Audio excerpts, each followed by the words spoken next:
Happy New Year, my friends. We're kicking off 2024 with a conversation with Alex Jones, and trust me, it's a wild ride. We get into all the things, man, from the Freemasons and Jesuits running the world to the moon landing hoax, whether or not he's controlled opposition, DMT, the duality of good and evil, all the way to the omnipresence of God, animating all things. But before we get into this one, I want to thank you for an amazing 2023. In the past 12 months, the show has had 2 million episode listens. Just incredible. So thank you. Yes, I'm talking to you specifically for joining me throughout the year and especially for sharing your favorite episodes with friends and family. Creating the show each week continues to be one of the greatest gifts of my life. No joke. Now, last year, of course, had some wins and some challenges for all of us. I had my share of both for sure. Check out last week's episode number 514 with my wife, Allison, for a 2023 year in review boil down. Two things I'm most excited about moving forward into the new year are the book I'm writing and the launch of my first apparel line. Now, while the book will, of course, take some time to write and publish, the new merch collection is alive and kicking.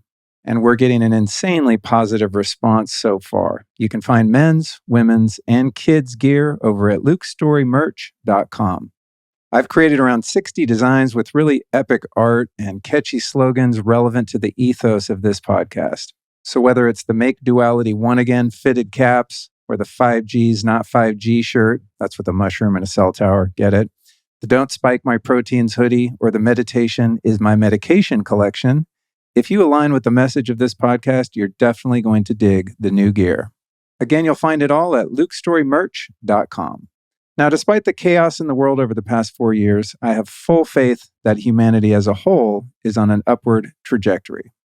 Thankfully, more and more people are rejecting the status quo and aligning with truth and freedom, which is what this episode is all about.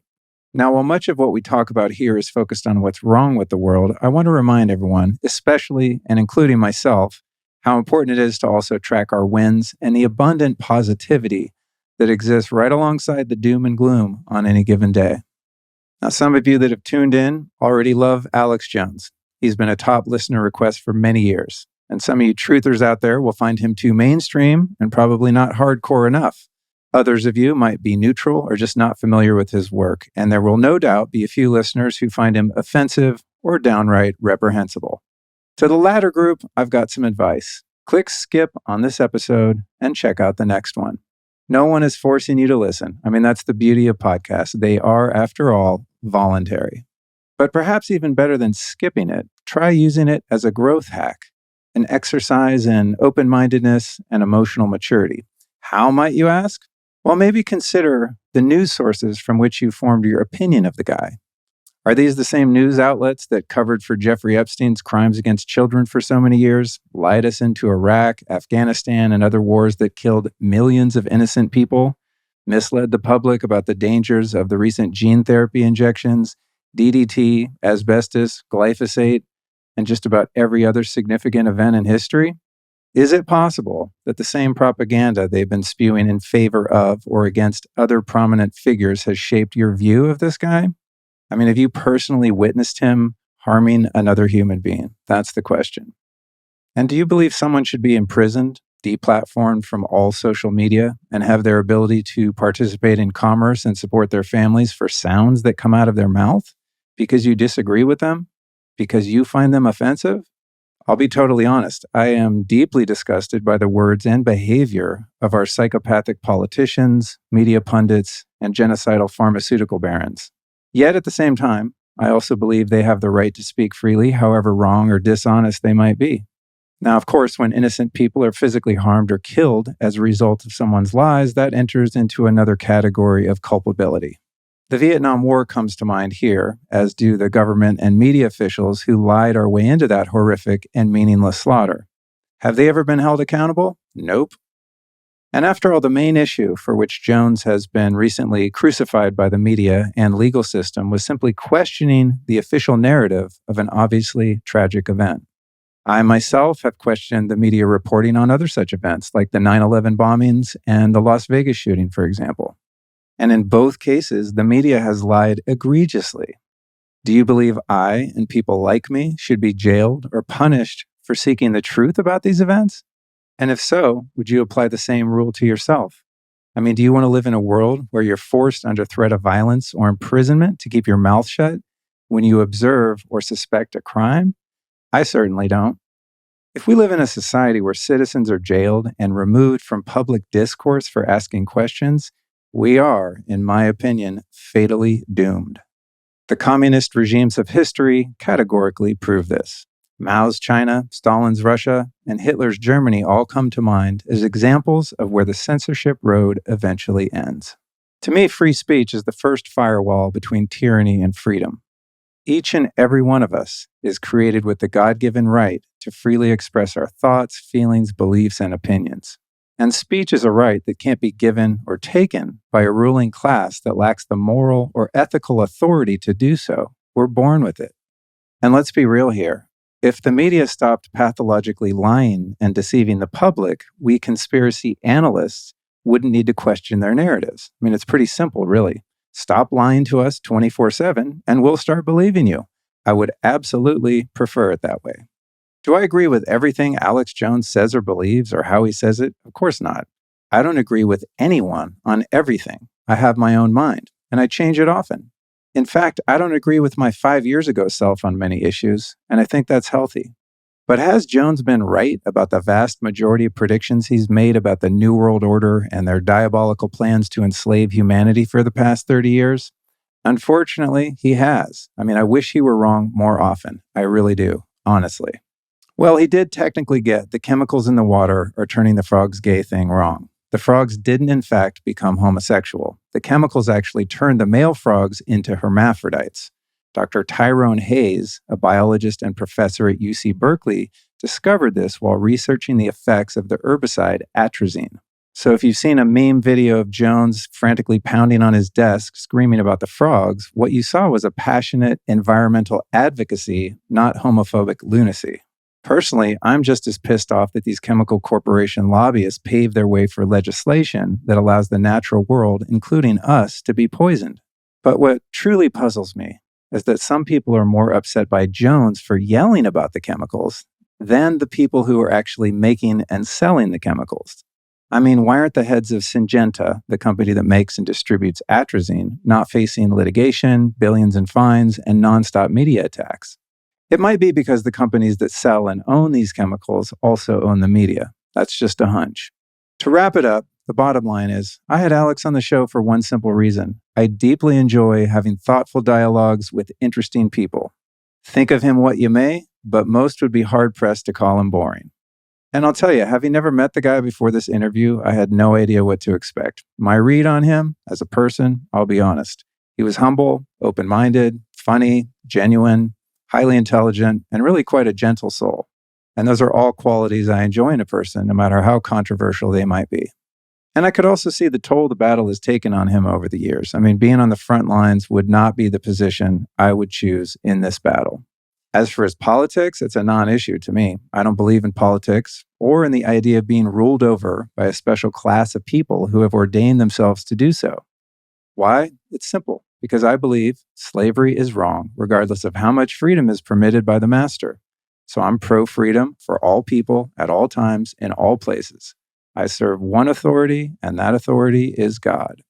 I do, of course, like most of us, begrudgingly submit to the authority of the ruling class, but my compliance is forced under threat of violence, theft, or imprisonment. So based on this perspective, to me, left versus right is political theater, two wings on the same bird. It's the illusion of choice that keeps us docile, confused, and infighting. So I don't care if Jones loves Trump or Hillary or any of them, not my fight. Sure, sometimes the left or right wing does a shittier job of ruling over us than the other, but my issue is in the entire premise of the ruling itself. I digress. It's really as simple as this. The enemy of my enemies is my friend. And Alex Jones has, whether you like him or not, been fighting and exposing the people and corrupt systems I believe to be set on destroying the human race for the past 30 years. And I respect that, despite his sometimes colorful delivery. I mean, somebody has to stand against tyranny, or we'll all fall for it eventually. All right, that's it. Let's take a deep breath, relax, and prepare yourself for the one and only Alex Jones on the Lifestylist podcast. Happy New Year, and don't forget to share this one with a friend if you dare. about 5 years ago, I think it was around 5 years ago, you were deplatformed from 100 different websites, social media outfits, etc., all in one concerted effort, which to me was like the first domino. And I, I was bothered by it, not only by the fact that it happened, whether or not I agreed with you or not, or I didn't, even if it was someone I didn't agree with and hated their perspective, I would have still been terrified and pissed off. What I found most frustrating about it was that very few people stood up for you in the alternative media. And I thought that was short-sighted, because eventually when that happens, the rest of the dominoes are going to fall. Well, as important as I'd like to make myself, it really wasn't about me. So you really centered it on the central issue. I was just chosen. This has now come out in congressional hearings. It's come out in Wall Street Journal articles, other publications, that they wanted to choose somebody that was flamboyant and that had said some things out of context that you could really demonize. So then build up a big straw man and then just literally have thousands of articles a month, hundreds of TV programs a month at some points.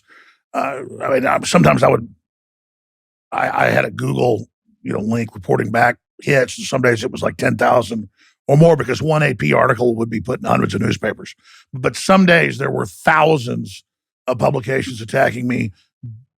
Some nights, almost every national TV program, cable, PBS, ABC, NBC, CBS, broadcast news. We turn on local Time Warner TV. They have a channel here, a news channel, and it would be demonizing me every night, no matter what TV I turned on. It was just everywhere. And that was done so that when they demonized me, people would then go along with it. And then once they hadn't stood up for me, then nobody would stand up for them. And so it was a very sophisticated, smart, cold-blooded thing they did. And I was just chosen because I was very popular. And also I was flamboyant. And there was a lot of stuff taken out of context. And I'm certainly not perfect. I made mistakes too. But almost everything that they blew up was totally distorted past any type of recognizable features of what I actually done. And so that's the thing about being censored too, is once they censor you, they can then build any straw man they want. And so they don't just silence you, they steal your identity. And now you become a symbol that they use, the false symbol. But then that becomes your identity. But the world's more sophisticated than that. A lot of people saw through it. And I was able to stay on my own show and be on some talk radio stations and have my own website, Infowars.com, and my own daily show, and serve it up directly to people. So folks got wise to it. And then when the system came in and censored hundreds of millions of people around the world, really billions, we now know, with the algorithms and the controls and the surveillance, it has really boomeranged back on them. But at the end of the day, it's just been one hell of an experience, because the propaganda they used against me was the level of propaganda they'd used before they invade a country. But again, it wasn't because Alex Jones was so fabulous and amazing. It was actually because I could be distorted easily because I'd said a lot of things out of context. And so it's definitely historical.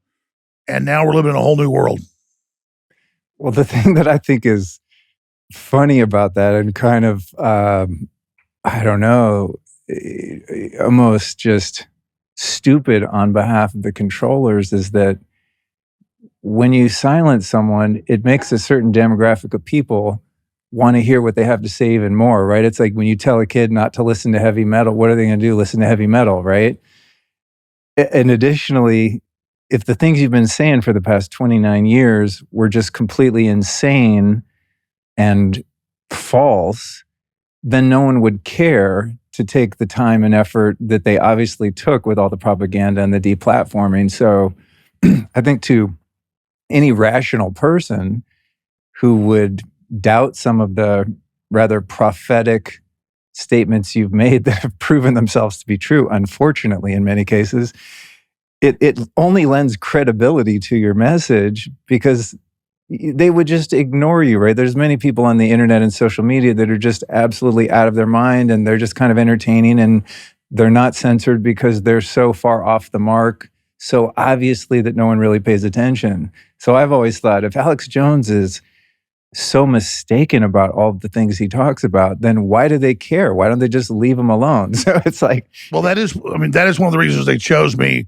But there was a big Wall Street Journal article, not just the pop Wall Street Journal, but behind their paywall, about 6 months before I got deplatformed. And as you said, Tim Cook bragged at Apple that he met with the big tech heads, the big 5 companies, 6 companies, and they banned me on a Monday morning. And then, depending on the size of the company, well over 100 companies the next few weeks all followed suit. Software companies, we were renting software from companies that were doing the cleaning of the office. LinkedIn kicked us off.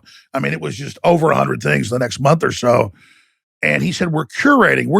I'm not going to say why we banned Alex Jones, but it's just the best thing to do. And so they see it as curating our minds. But the Wall Street Journal article basically was like a 35-page behind the paywall article.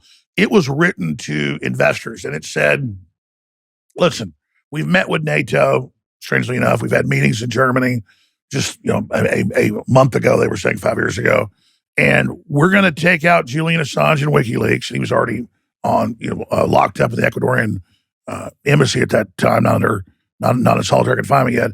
And they said, when we take out WikiLeaks and the left doesn't stand up, we've got them. And they actually said this. And they said, when we take out Alex Jones, not that I'm even right wing, but that's how they saw me, and the right doesn't stand up because we're going to demonize him so much beforehand, then we'll be able to shut down all these thousands of really prominent voices that we don't control. Whether it was politically something they didn't control, or whether it was music or culture or religion or spirituality, they were threatened by no one wants to watch ABC, NBC, HBO anymore, or Vice for that matter.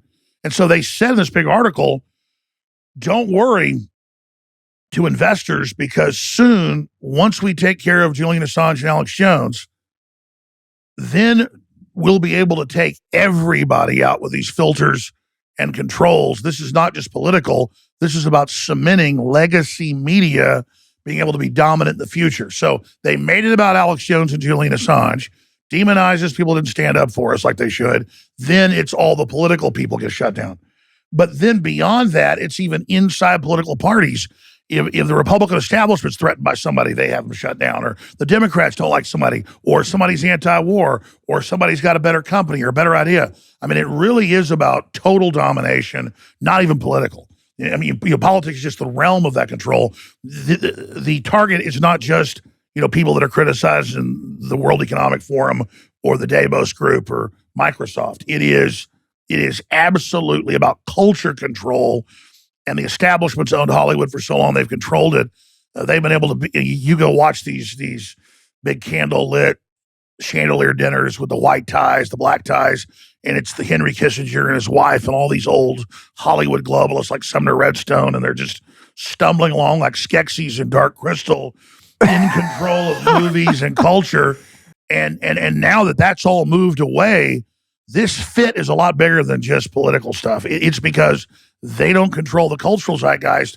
And spiritually, there's a breaking apart where people are either way more dumbed down and unconscious, as we see everywhere, or you can't help with the consciousness rising and you're resonating with it. Yours can't help but go up if you're even dialed in a little bit. So there's no knife's edge here where you're either, on the knife's edge. There's either you're being dumbed down or you're transcending. And so they're really scared because they've been controlling this dumbed down mass because they themselves are basically, just the top of that pyramid of unconnected people, disconnected people. And so they're mainly just threatened by the spiritual revolution. The thing that's interesting to me, too, about the censorship is, it's actually just infuriating, is the hypocrisy. You have, the Bushes, Rumsfeld, the Clintons, Obamas, Henry Kissinger. You have people that are, not to mention everyone on the Epstein flight logs, you have people that are suspect of abusing children, or Joe Biden abusing children on camera. At the very least, invading their boundaries in a very inappropriate way. I'm sure you've seen these montages. Sure, he's acting like a total archetypal creep. Yeah, and so you have people that are war criminals that are indirectly and sometimes directly responsible for the deaths of tens of thousands, if not hundreds of thousands, of innocent people over all of these years of these meaningless, pointless wars. none of those people are deplatformed or censored. And a guy like you, who's just literally talking behind a microphone, that just is so infuriating to me. Well, that's a great point that I mean to make more often. And it's not about me, but they build up an Alex Jones or a Julian Assange as this horrible devil, this terrible person. And then meanwhile, you have dictators that are on Twitter, which I think they should be there. We share what they have to say and know what they're doing. And, we have a right to hear that and see that. I think it's important that all voices be heard. But here's something really important for people. I'm not going to even say the names. Everybody knows it. I was not deplatformed for what people know me as being deplatformed for. Tim Cook said, we decided to curate him. It's a Vice interview. I got him together. He's just a bad person. And they said that I was mean to a CNN reporter, Oliver Darcy, and that's the reason I was taken off Twitter. You can look it up. They had the head lawyer on Joe Rogan's show with Jack Dorsey, and they admitted all that. Then they went, whoa, this backfired. We didn't even have a reason. So they went to my timeline, like a Final Cut Pro timeline, and just blew up something out of context and then lied about what I did. And then said that in the present tense, I was doing something I'd never done, and just had thousands of articles and thousands of thousands. Every day, everywhere, he's doing this. He's attacking people. He's going to their houses. He's peeing on their graves. There's no video of this. Never said it. Never did any of it. Took a few calls. Yeah, I hear you. Soundstage to me. That's it. And so that is the power of the PSYOP. But again, it was so the George W. Bushes, the warmongers, the Donald Rumsfelds could then, the Bill Clintons, the Tony Blairs, could point their finger at me and say, that's the bad guy. And remember, under Bush and the Clintons and all them, we know they were bringing in drugs to me in Arkansas. That's all come out.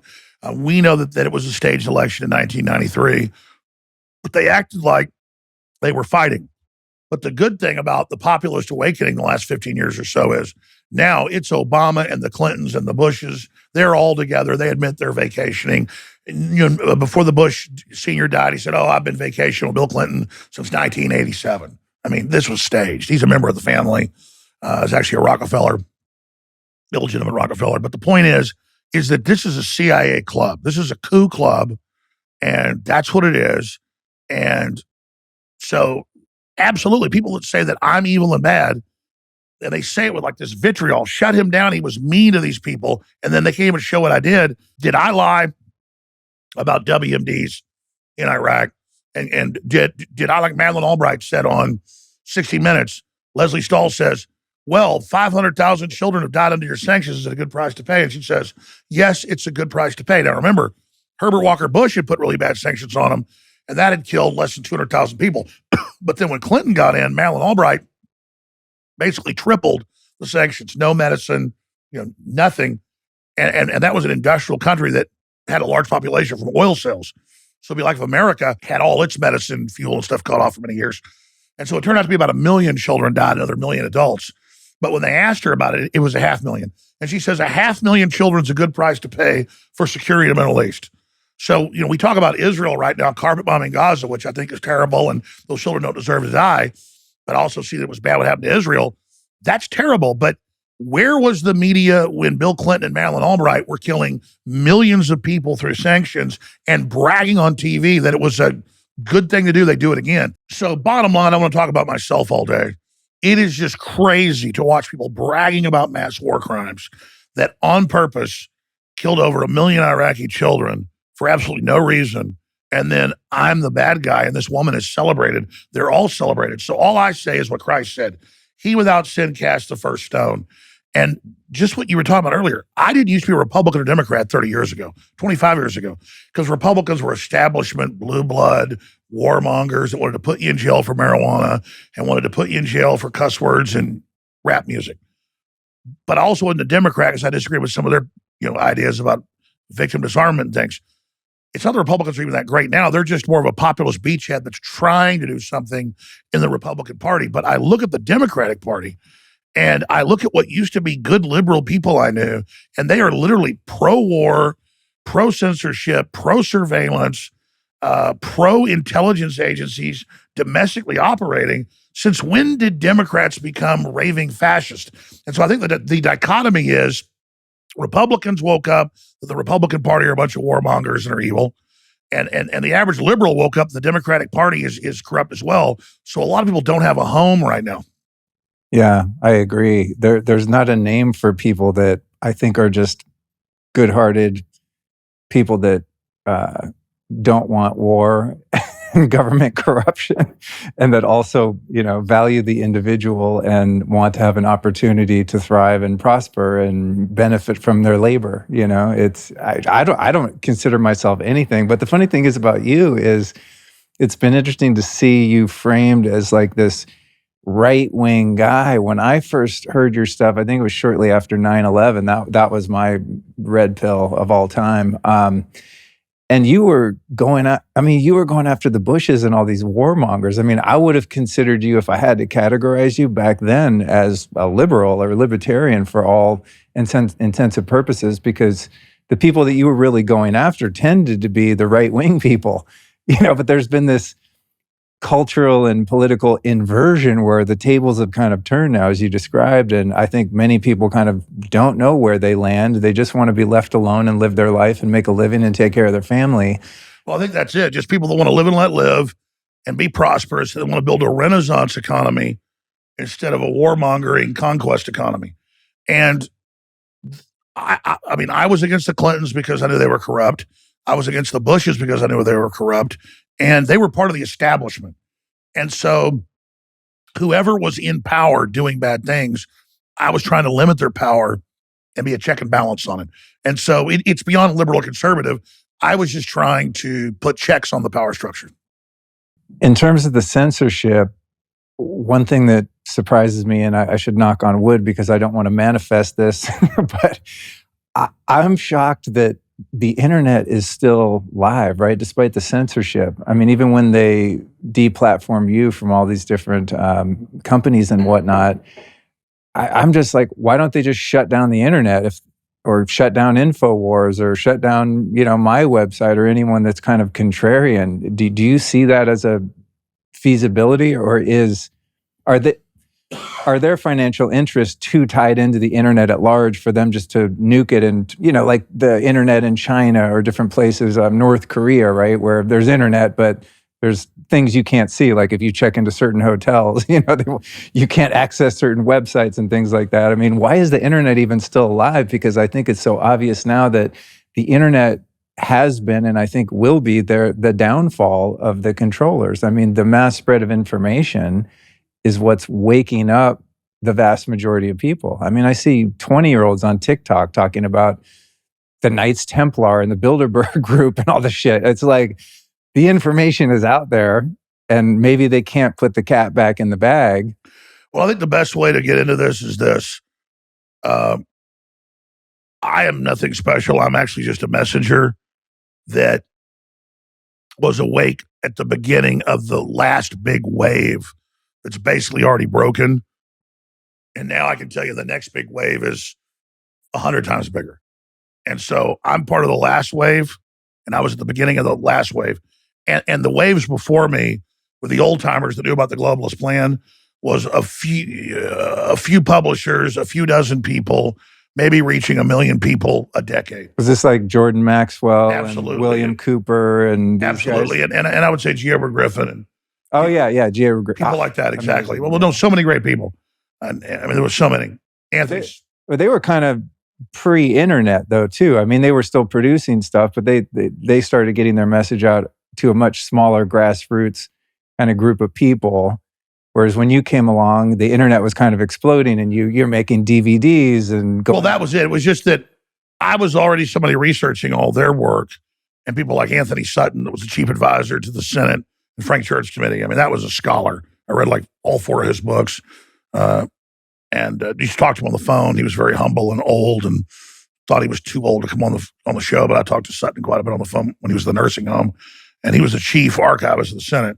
So he had access to all the classified stuff, and it was all, being set up then, prepared, the world government, the end of the family, all this stuff. And so, exactly, it's not even so much who you are, it's who you know and what time you come along.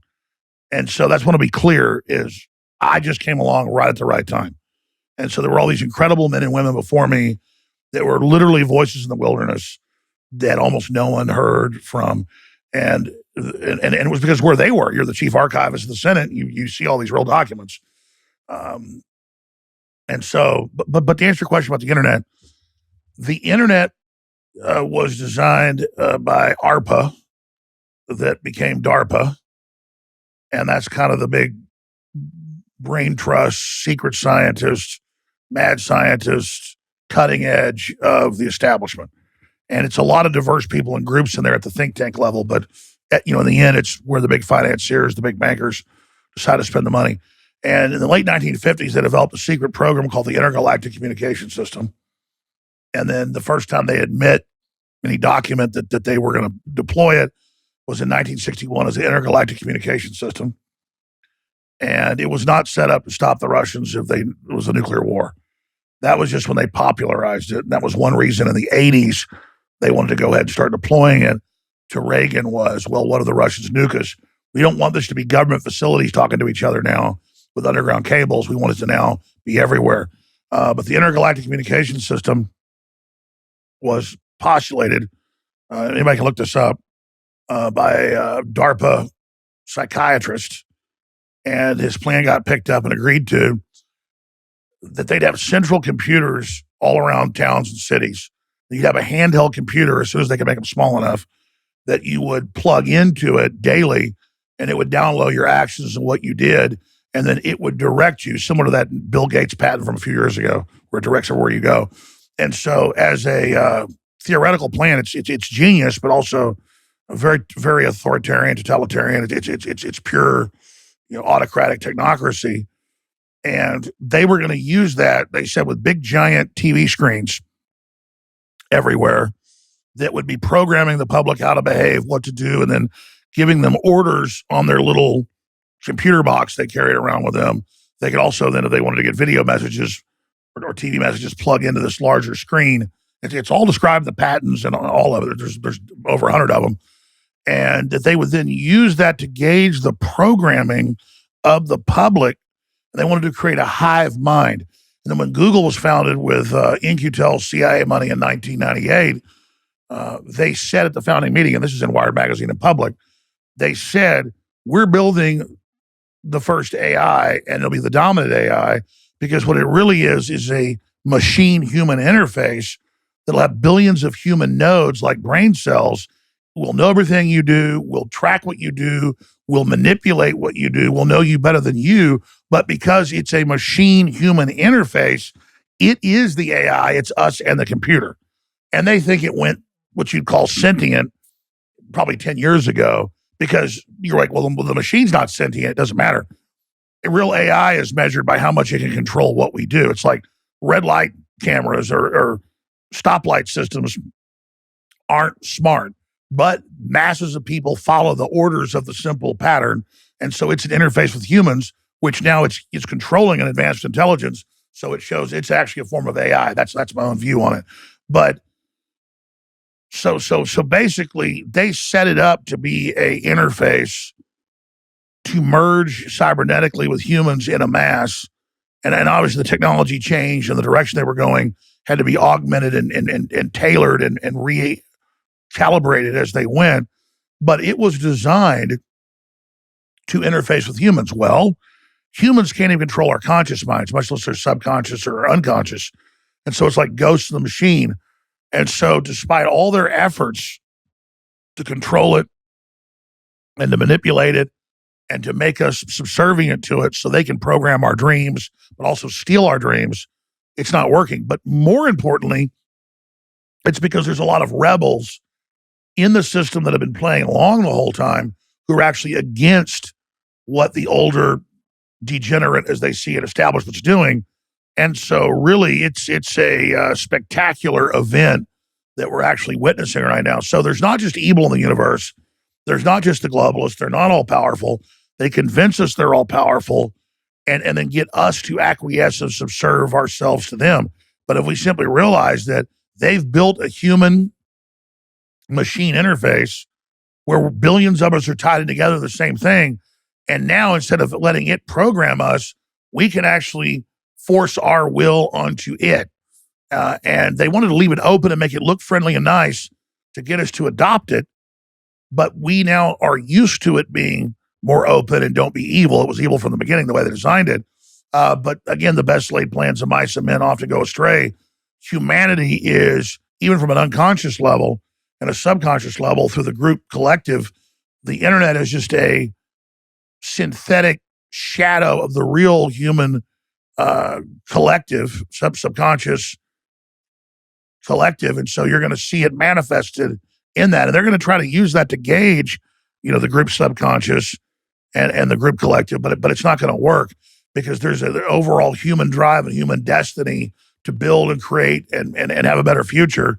And of course, we have like all this conquest, death, and destruction. That's an aberration of that and part of that process. But they're not going to be able to stop human development if there's not a nuclear war or a bioweapon being released. And that's why crazies like Fauci and the communist Chinese and the globalists, transhumanists, they actually know that the giant population boom and all this technology is going to make us break free from them through the crisis it's actually going to create.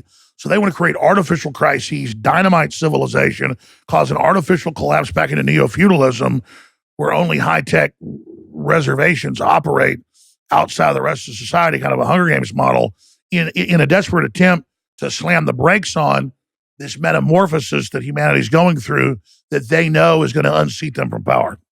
So all they can do is blow the planet up in an attempt to stop this transformation. But people always say like, well, the aliens would stop it. Well, humanity, we are the aliens. We are the advanced intelligence. And yes, we are going to stop it. So with the internet, it's almost as if they created a monster that they now are unable to control, essentially. Absolutely. So you say it so well, quickly and easily. I don't go on a long 20-minute diatribe. Well, no, you have a lot of historically relevant details that I think people can look it up too. It doesn't sound real. Well, I forgot about was it the Google motto, don't be evil? Yes. It's funny how these anti-human entities, whoever and whatever they are, everything is always inverted, right? It's like everything that they present to us as normal is abnormal. What they present to us as our safety is killing us. That's because they're not very creative. We're the super creative creatures at an embryonic level. They're actually not creative. So that's why all they had to do is run what we said to them backwards or from an angle or sideways. Very well said. Yeah. I mean, when you look at the past few years of the pandemic, I mean, the whole charade was presented under the premise of protecting us and keeping us safe from this invisible enemy, right? Like terrorism was the invisible enemy. Drugs are another invisible. Yeah, first it's the Soviets, then we become what we're fighting. Then it's the war on drugs, the CIA shipping them in. Then it's ISIS and Al-Qaeda, which the government's funding and controlling on record. And then now it's the right-wing extremists and, oh my gosh, the insurrection. And then they're now right back to Al-Qaeda, Hamas, and Hezbollah, which they literally gave the money to attack Israel. And then Netanyahu gets more power out of it. Right. Whether you're Hezbollah or Hamas or Iran or Netanyahu or NATO or Obama or Biden, they all get more power. Right. It's like the David Icke problem, reaction, solution. It's Hegelian dialectic. It's crazy. It's like, how many times are we going to fall for this shit? I mean, that's the thing that I'm just astonished. And I guess we're falling for it less. We actually are. Well, I mean, you said it. That's the paradigm shift, though, is that those are us that are not perfect, but more awake than others. We're like, this is ridiculous. But it's like a child watching a magic trick. They're blown away by it until they finally learn the trick. And then it's like, oh, now I see it. And we can all remember back when we didn't know the tricks. I mean, I know all about politics and the world and the enemy's tricks. I still don't know how to stop drinking too much, eating like a pig, not taking care of myself. So, I mean, all of us have different gifts, but yeah. How are you doing with the drinking? I've seen you on some podcasts pretty lit. And then I've heard you at different times go, I've quit drinking or taken a break or something like that. I mean, I don't know how you could take on what you're taking on and not have some outlet. I don't. I've been sober a long time, but you look great. But yeah, I was never really into drugs or alcohol. I mean, I would when I was 25 or 30, I'd drink 2 beers a month, and then I'll say it. It's not like I'm a victim or something, but in the last 15 years or so, just knowing all this stuff, I became I wouldn't say a raging alcoholic, but there are times I would say I'm an alcoholic to a certain extent. I mean, I can go 4 or 5 months not drinking and I'll lose 30 pounds, look great. and they'll go right back on it. But I'm not like I was 5, 6 years ago. There was a time where I was drinking too much. But the thing is, now I've gotten older and stuff, so it just doesn't have the same effect. So I'm a pretty moderate drinker now. I was just using the allegory of, or the example that I'm not up here on some high horse, and that's what's so frustrating. Everybody's seen those hidden pictures, where you look at the picture on the wall, it's a bunch of green dots, red dots, whatever, orange dots, black dots, and you can't tell what's there until you finally move and see it. And it's a octopus, or it's a wolf's head, or it's a lion, or it's a dog. And you're like, how did I not see that? And that's all. I'm not trying to get people to see what I see or believe what I see. Here's my biggest frustration. There are hundreds of different religious organizations and thousands of political movements and all of this. And a lot of them have some truths or some angle that they're saying is right. But a lot of it's also dogma to control people. This is not dogma. BlackRock, State Street, Vanguard control 88% of the world's wealth.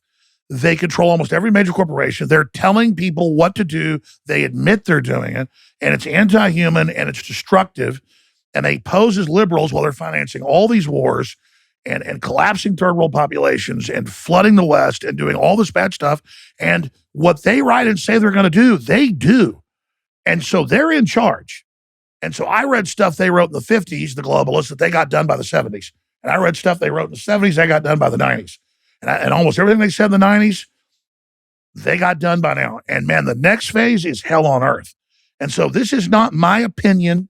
I didn't get this out of a crystal ball. The New World Order is coming, and it's already here.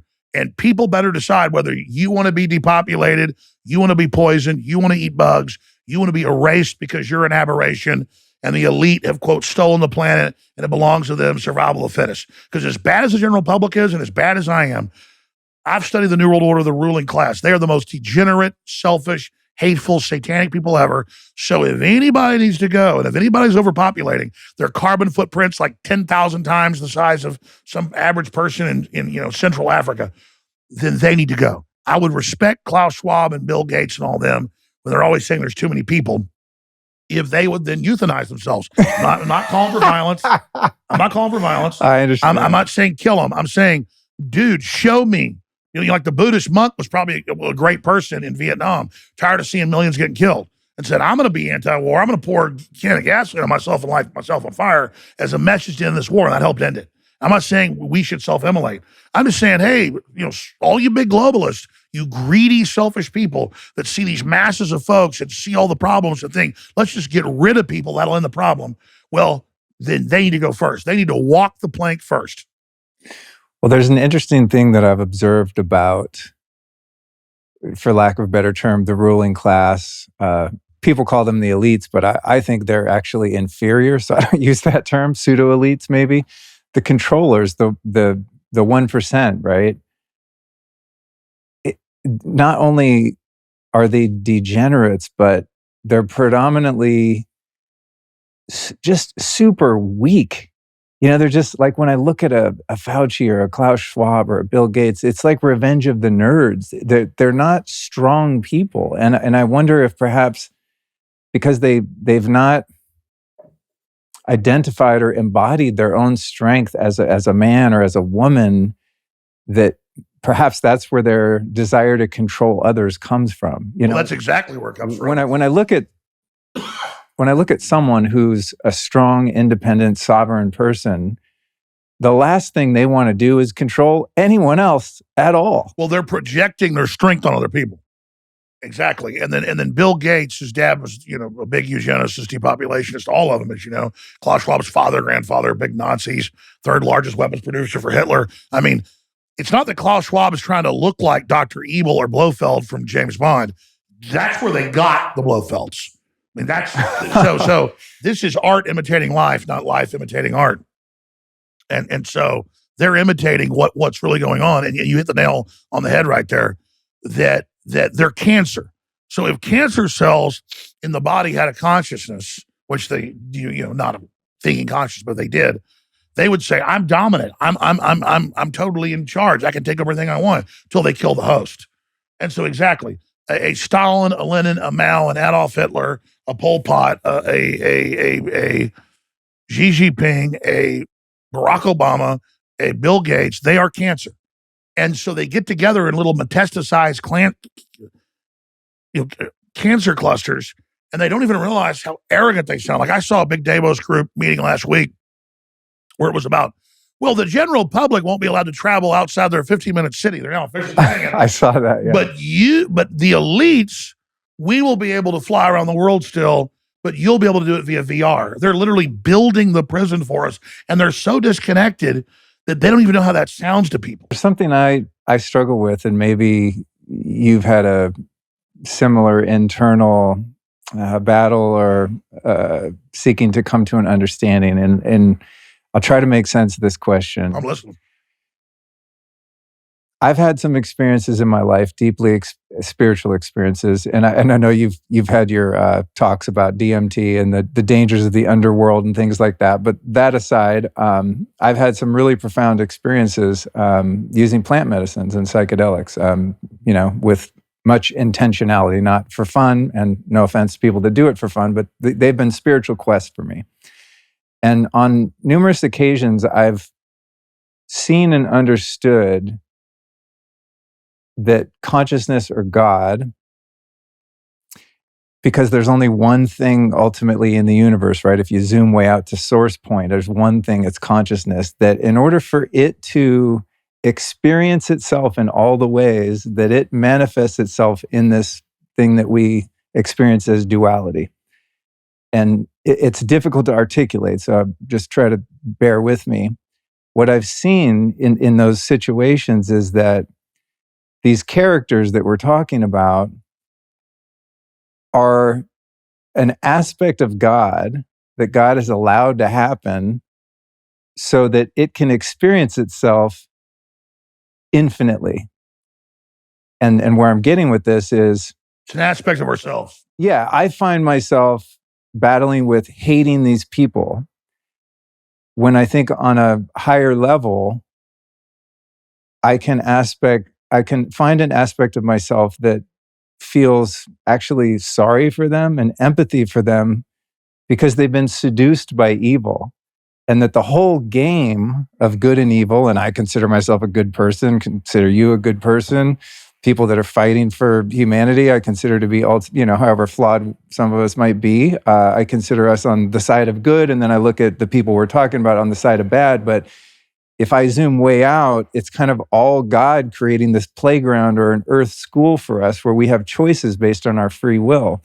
And then rather than hating a war criminal, I actually kind of feel sorry for them that they've been seduced by evil and that they're so out of touch with their power and their connection to God that they've chosen through their free will to divorce themselves from God and have kind of chosen the dark side. I mean, it's very like Star Wars, Darth Vader, Luke Skywalker kind of thing, right? And so where I hit up against that is I don't think hate is productive in my heart because it poisons me. It's like I'm drinking my own poison.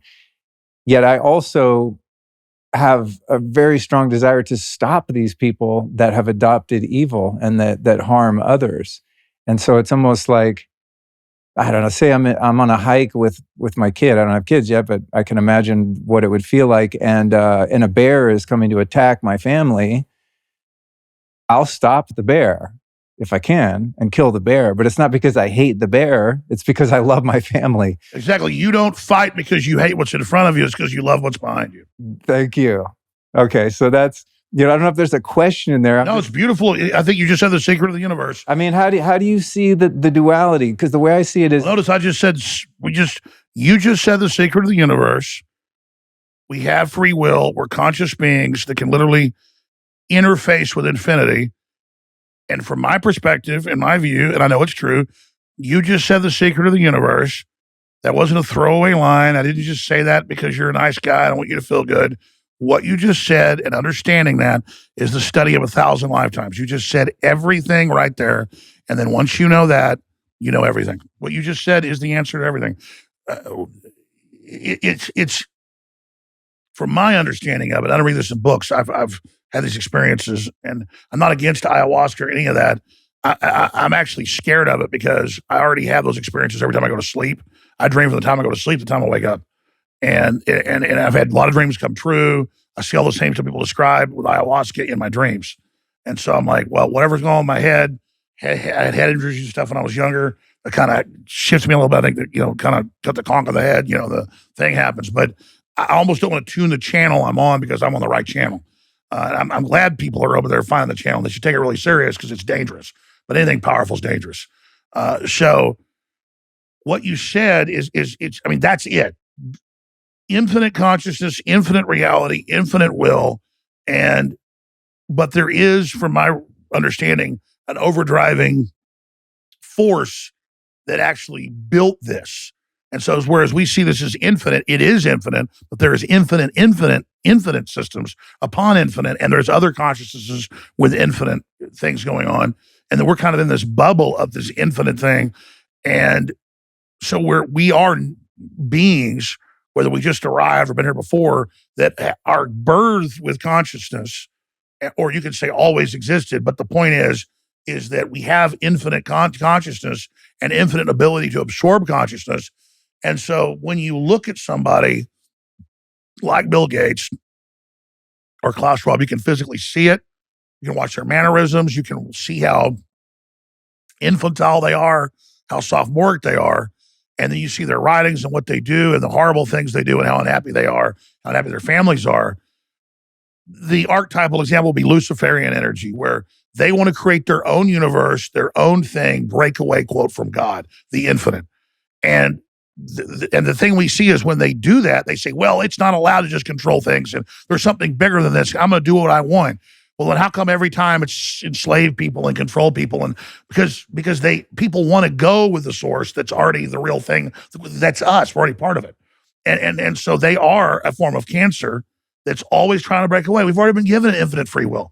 But there is going to be, like water going downhill and over a waterfall of the ocean, a path to that. And if you want to swim upstream and fight that all day long, that is who these people are. And we're meant to go off the planet and go interdimensional and just at our third dimensional level do unlimited stuff. We're going to green galaxies upon galaxies. And by the time it's so obvious. We all ingrained know this because the universe is like a figure eight or a loop. We're already into the future, we're into the past, we're now. It's all here. We already know what we're going to do in the future. We already know we did in the past because there is no past and future. We are divine creatures. And these people cannot understand that. And they think, I've got to learn how to clone my body. I've got to learn how to live forever. I've got to prop up Xi Jinping because they'll let us have human-animal clone farms and they'll give us a life extension. And yeah, maybe they'll have some blob of flesh that lives 5,000 years. That's not going to be the original them. It's a fraud. There is no way to clone or copy the spirit. There's no way to have 100 bodies and claim that you transmitted memories into it. Maybe the AI will fool the voice print. Maybe it'll fool your family, but it's not you. Because we really are, it's like footprints in the sand.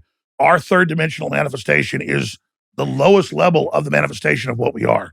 And all the ancients knew that. Every culture knew that. The enemy knows that. And that's why I know that it is a force that is against humans, that is trying to program us so that we don't take the next steps. Because in an infinite universe, there have been a lot of creatures and a lot of entities that have decided to go against us, and they've built a lot of horrible stuff. And they're trying to seduce us and conscript us to join them. And I'll use the cheesy analogies. I hadn't seen it since I was a little kid, and I came back across it online and watched some of it, and I read the synopsis. But it's like Poltergeist.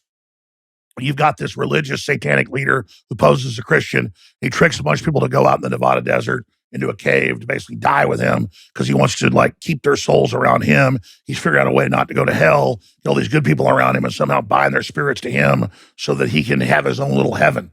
And then the whole thing is about they actually want out and them getting out and getting away. And that's really, they know this. The establishment knows this. So why would you then want to recreate the plot from Poltergeist in the real world? Well, they know it because historically they're obsessed with occultism. Yes. Their own sort of warped perspective of spirituality. It's not that these people aren't spiritual. It's just that they have it seems to be a parasitic approach to life. They just say, I want total power. And if you bend the rules, you can distort things and in this dimension get more power. But if you are, and I know this from my own experience, the more aligned I am with God, the more that I am surrendering to God's will.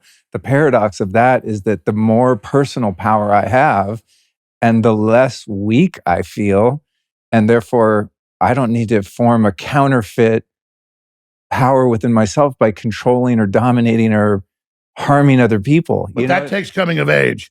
And that's why they're targeting the youth with chemicals and toxic culture, because the people coming of age is going to accelerate. You can feel the consciousness. Everybody knows it. And that's why they're trying to carpet bomb the children before this ascension happens. Do you see the earth realm that you're in? You mentioned the different dimensions, right? And I think most of us know there's infinite dimensions beyond our imagination.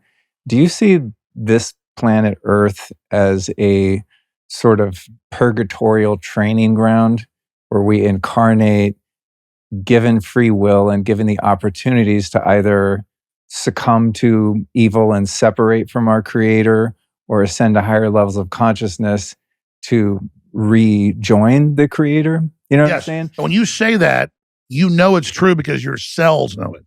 Everybody knows that. Yes, that's what it is. And we can debate how it works or what goes on in it, but that's it. And then there are other people that are like, we're not going to leave this. I'm a billionaire. I run everything here. I can do it. I got jumbo jets. We know we're not leaving, and we're going to figure out a metaverse to trick your spirits to sign on and stay here because we have free will. We can do that. And so that's it. I mean, I would see it as a beautiful purgatory and as a test. And you can argue whether our memories get wiped, we get sent back as some type of training or some type of I've seen stuff in my dreams that is indescribable. It's not in Hollywood. It's not in books. It's not in culture. It's all, and then the dream will say, by the way, this is going to happen today. This is how real this is. And it's just like, the cheesy archetype of the watchers, but it's like angels, but you don't even see them. They're just these watchers, and they're showing you all this stuff. And then they'll say, all right, you're going to wake up and you're going to get up and go take a piss and look at the clock in the kitchen, and it's going to be 4:27 exactly. And I wake up. And I got to do this. When you try it, though, it's like observing. It won't work. Write down 4:27, walk out at 4:27. It's like, you're being told this is real. This is not a game. This is not. And of course, most dreams, your brain wargaming things and figuring things out. You know the different dreams, but the dreams that are like ecstasy or total completion or whoa, what is this place? Like, crystal palaces and Hawaii times a trillion, and you're just like, what the, it's like, I don't want to leave, please. It's just perfect, total completion. It's not even ecstasy. It's just total timelessness. And it's like, no, you've already been here, so you got work to do. And it's like, oh, I've already been here. See, and it's like, yeah, I'm home. And it's like, yeah, but then look at this, and it's like all these headstones, but it's more like these seeds, these coffins of all the consciousnesses that created their own universe, their own thing, and broke away from the wellhead. And they're like, we want it to work. Go look into anything you want. And I can go dive into any of these civilizations or groups or individuals. And it's just like old men with sand in the dark or just horrible destruction. It's like, God's even like, if you can go create something that works like this, go ahead and go do it. And it doesn't exist. Not from what I've seen. And so, that's the type of visions I have. Well, I can see why you don't need to drink ayahuasca. That's the kind of shit that happens. Yeah. If you have that on the natch, you can gain that. I think everybody does. I just don't think they remember it. Yeah.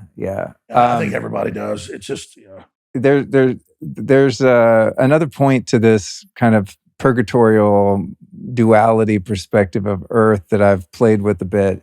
And I'm someone who sometimes is tempted into thinking the world needs to change. We shouldn't have these evil players. It should be the utopian Hawaii times a million that you described, the crystal cities. Like, why aren't we there? And it seems to be that if you look at an incarnation or our life as a human being as the ultimate opportunity to ascend to higher levels of consciousness, there needs to be lower levels of consciousness and the existence of evil here so that there's contrast, right? So that there's grist for the mill. In other words, if my soul incarnated here and it was utopia and everyone was in pure unconditional Christ consciousness, love, there kind of be nowhere to go, right? It's like sending a postgraduate to kindergarten. It's like, what am I even doing here? I already know all this, right? I mean, do you think that we kind of need something to push against so that there's contrast and we know the lower realms are there so that we can use our free will to move away from them? I mean, I think that's it. But I just get the impressions from interfacing with the infinite that there are, you hear the term old soul or whatever, but there are new souls coming into the universe. Like God is releasing, I mean, imagine the ultimate construction. The ultimate thing is a conscious being that goes on forever or has the potential to. And that's free will. And then has the seed of the universe that Gandhi talked about that can just build anything.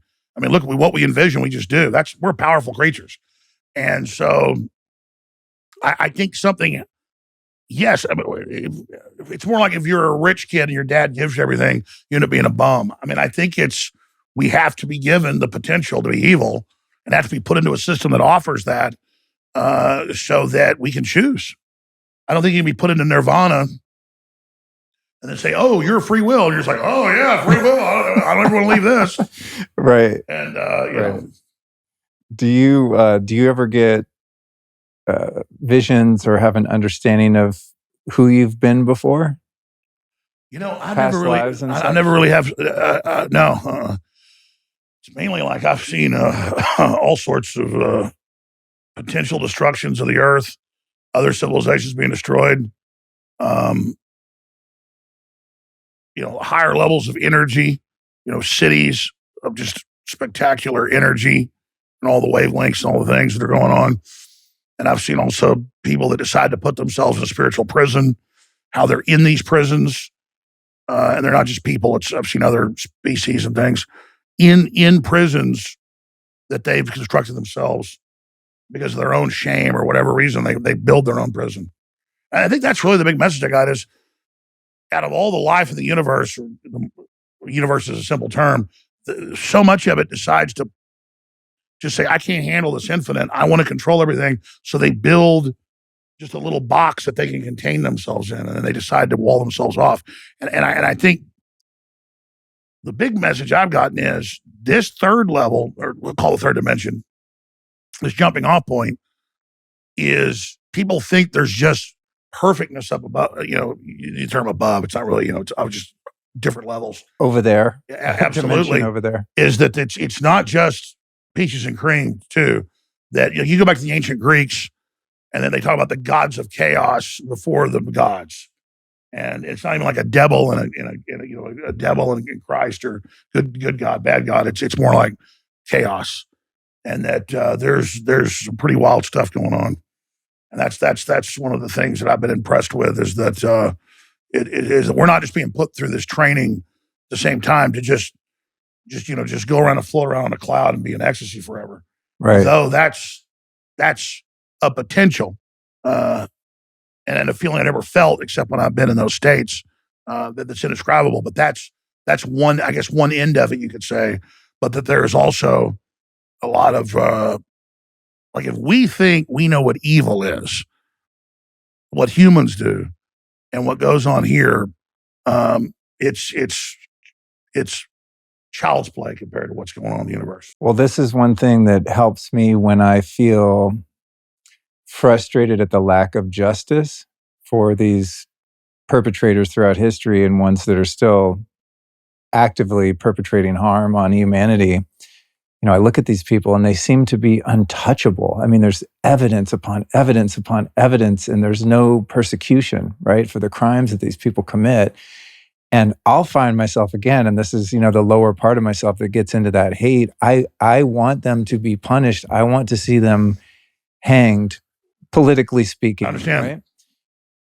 But then I look at it, the universe and karma is taking care of that. I mean, can you imagine the hell that these pedophiles and these warmongers are not only what they're living in now, but what their souls thereafter are going to experience? I mean, I don't think of it in terms of a biblical heaven and hell, but I can only imagine the suffering that they're bringing upon themselves through their actions, through the cause and effect of.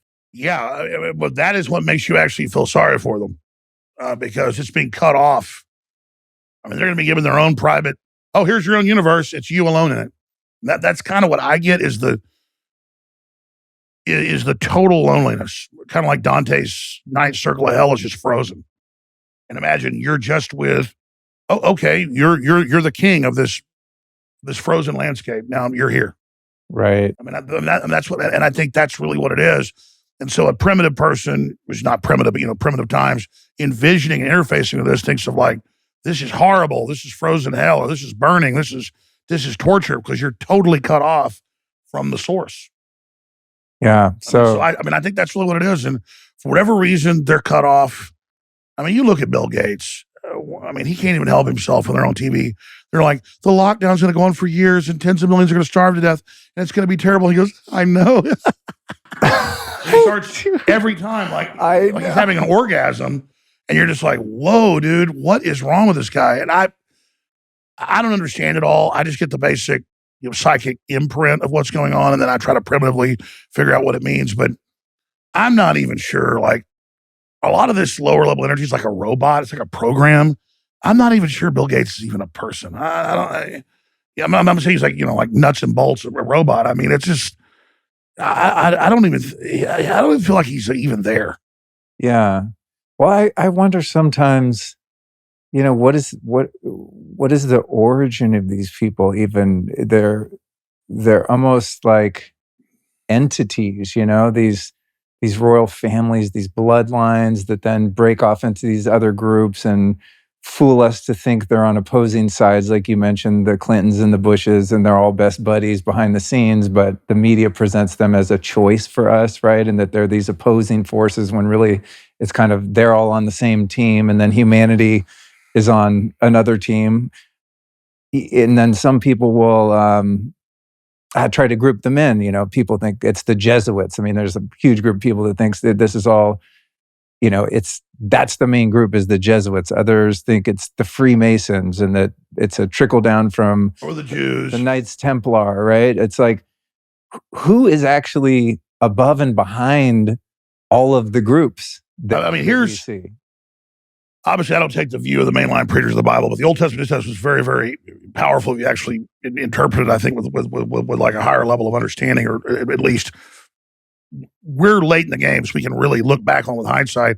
But it says the devil comes to kill, steal, and destroy, and hates us because we're made in the image of God, and is jealous of our potential.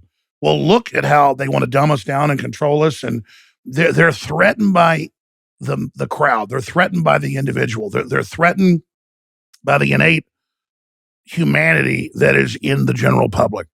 And so they're trying to turn us evil, turn us twisted, so that we don't contend with them for the future. So it's out of fear, it's out of a want to control and dominate reality. Because if we can build and manifest what we want, well, you don't want a bunch of people that are powerful like that. If you already know that power is there, but you selfishly want it for yourself because you know best.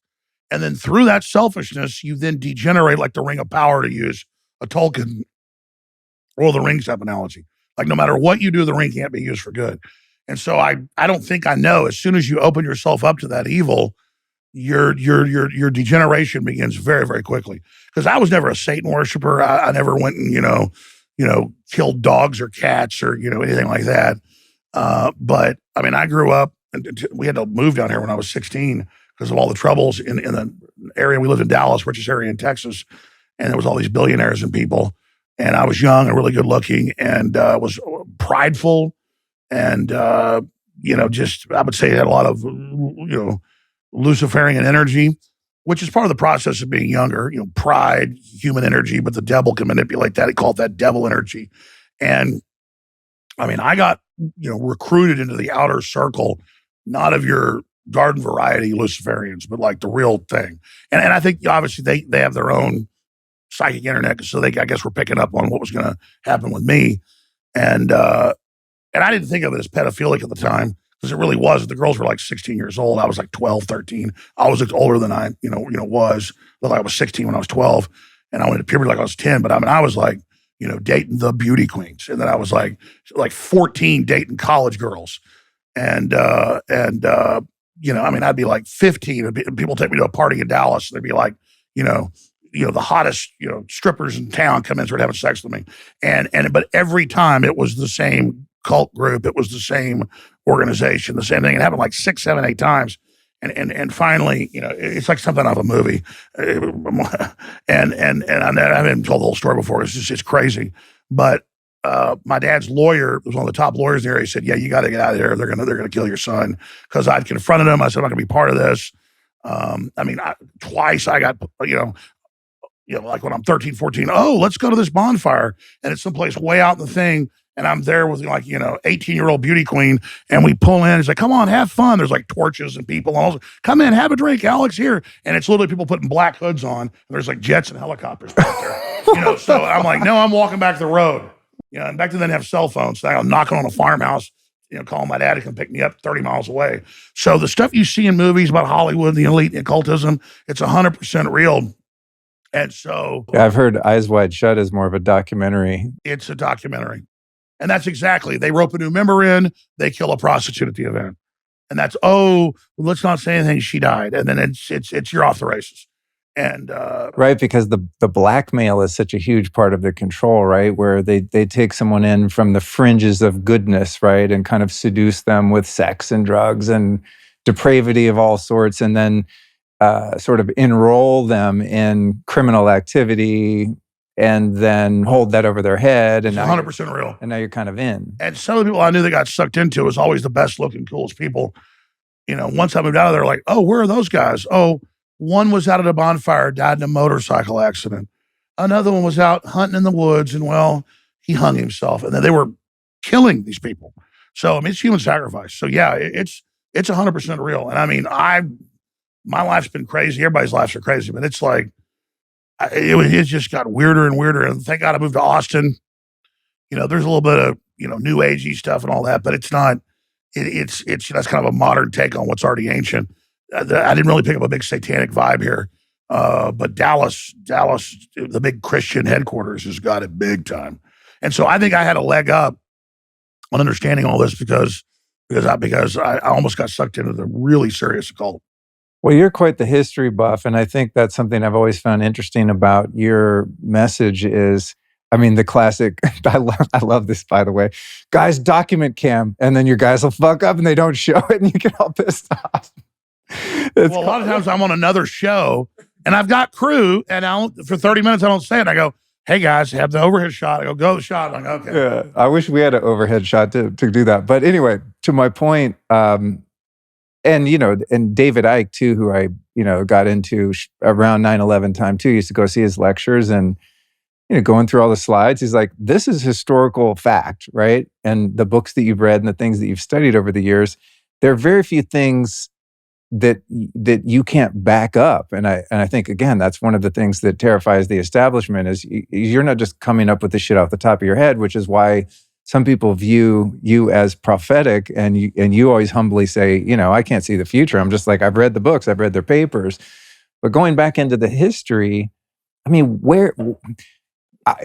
could have a totally fantastic and unrealistic version of what the world used to be like, but say pre-agriculture, right? When we had the need for a military, a police state, royalty, kings, queens, when we started owning land and livestock, it seems like that's when shit kind of went haywire. Before that, I'm sure there were roving, hunter-gatherer tribes that would be at war sometimes and human sacrifice and probably all kinds of weird shit going on.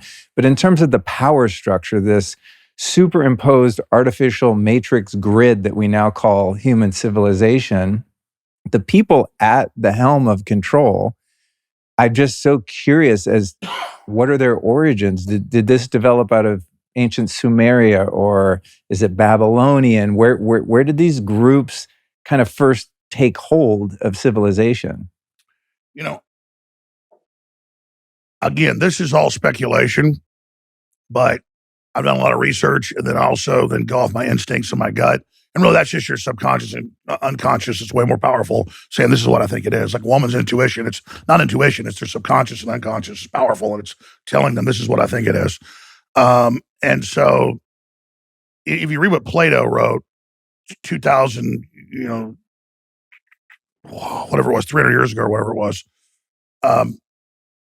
he talked about Atlantis being out in the Atlantic Ocean and they had flying machines, and they had automatons, and they're named for a machine, and that it blew up. And then they've got jade that's only in central China, in central South America, in the Aztec, Mayan, Toltec statues, and they can test it. It's from there, and so we know the cultures were actually all over the world earlier. And now that they've got satellite shots of the Earth, they actually see giant craters everywhere. Remember when Shoemaker Levy hit one of the gas giants, that big comet, decades ago, and they had to reassess and say, no, we actually believe comets and asteroids hit not every 10 million years or 5 million years. We think they're hitting every 100,000, 20,000 years. And so I think a lot of civilization's been destroyed.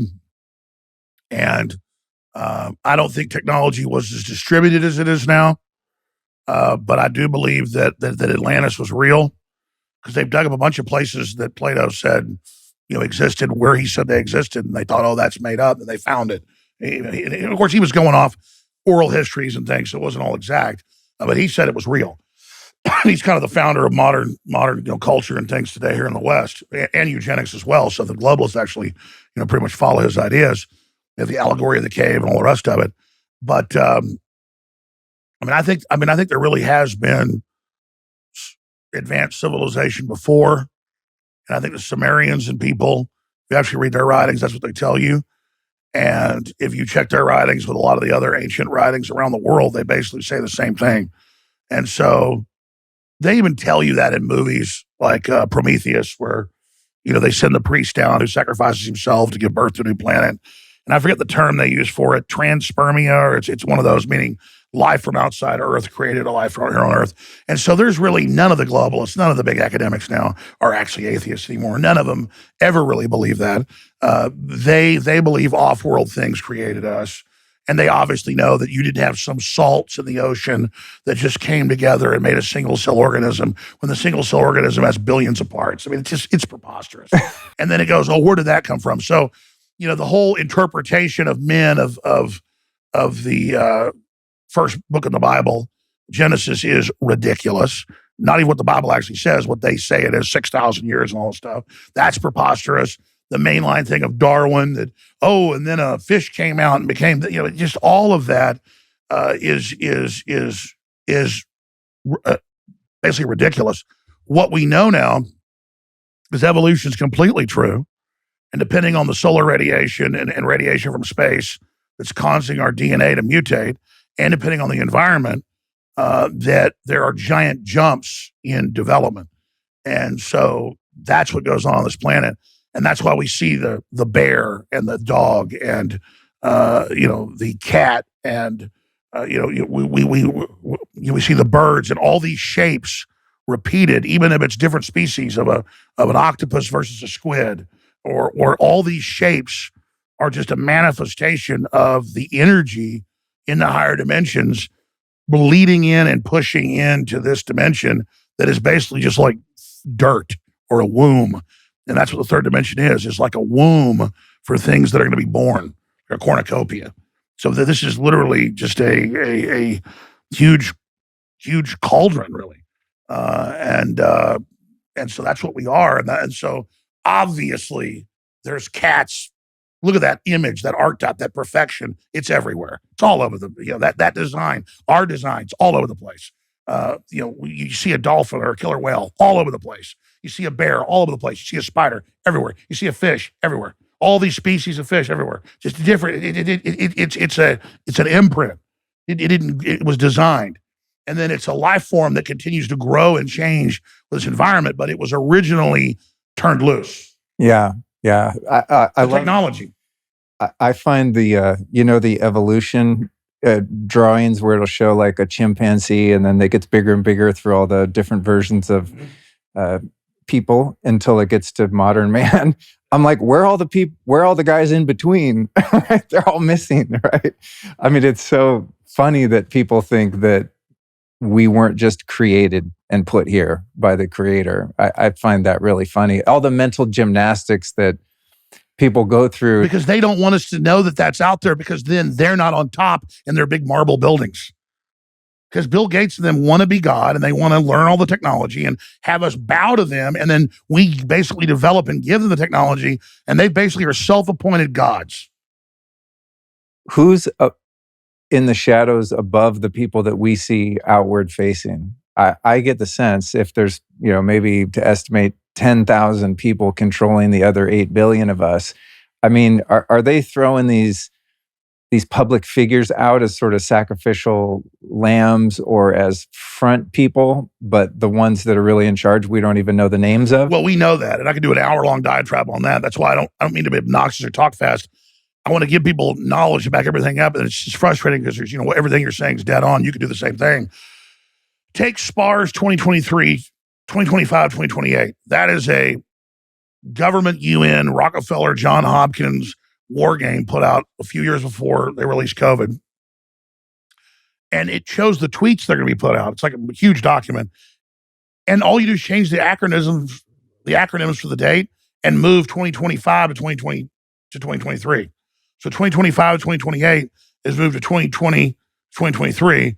And they're carrying around their manual for the attack. So if anybody asks them, what's that? Oh, it's just a manual for a war game, but it's the real scenario they're running, okay? And there's Operation Lockstep and a bunch of others, Rockefeller Foundation. And in that, they describe by year 3, we'll start making politicians and big pharma heads resign when people find out that the vaccine is giving them autoimmune disorders, heart attacks, and infertility. And it's all, and General Flynn saw it, was blown away by my breakdown of it. It's like a 3-hour breakdown on band.video. It's just Alex Jones, SPARS report. And we show it, and it shows the dates, and it shows the tweets later, and it's the same tweet. They just moved the name around, and it's all battle plan. They did exactly as an attack plan. But again, if they get caught or some other group sees it, that's compartmentalized, they go, oh, it's just a drill. Do these people really have the power that we attribute to them? The people they have that we've the been power talking to about? put, or are there puppet masters behind them? Well, that's what I meant to get to, is that it describes burning the prime ministers and presidents once they get caught. They even war gamed it's going to come out. And then they're going to use that to discredit our governments further. So we think our governments are broken, so they'll collapse. And then the WEF can come in with corporate rulership, which is their next plan. Right, and the UN. So that's how sick this is. But yeah, what was the first part of your question? Well, I think that we are, what I intuit is that we're misled to both fear and demonize the people we're talking about. Yeah, 100%. The Klaus Schwabs. 100%. That they're not actually the ones. I mean, we know, for example, the installed figurehead president of the United States currently is not making any decisions. The guy can't even, super obvious. He can't even walk across the stage. So he's like Fetterman. So and then people say, oh, well, Obama is the shadow president. No, I don't believe that. I believe there's people above all of them that we don't even know the names of publicly that are actually the decision makers and the shot callers behind the scenes. Is there any truth to that? Oh, 100%. I mean, if you can read Bloomberg articles from 10 years ago, out of Davos, where they say, we want to get rid of elected officials, but before we do that, we're going to discredit them so it all falls apart. So that's what I was trying to get at in my own weird roundabout way. That's how my brain works. The SPARS document is a war game for what they did years before. So they have a battle plan, but if they get caught, they can just say, oh, it's just a drill. But in it, it's how they're going to discredit their puppets so they get the blame and not them. So 100%. But above that, everybody knows you go to a pep rally in high school, you feel the energy. Or you go to a certain place like the Roman Coliseum and has a bad vibe in it.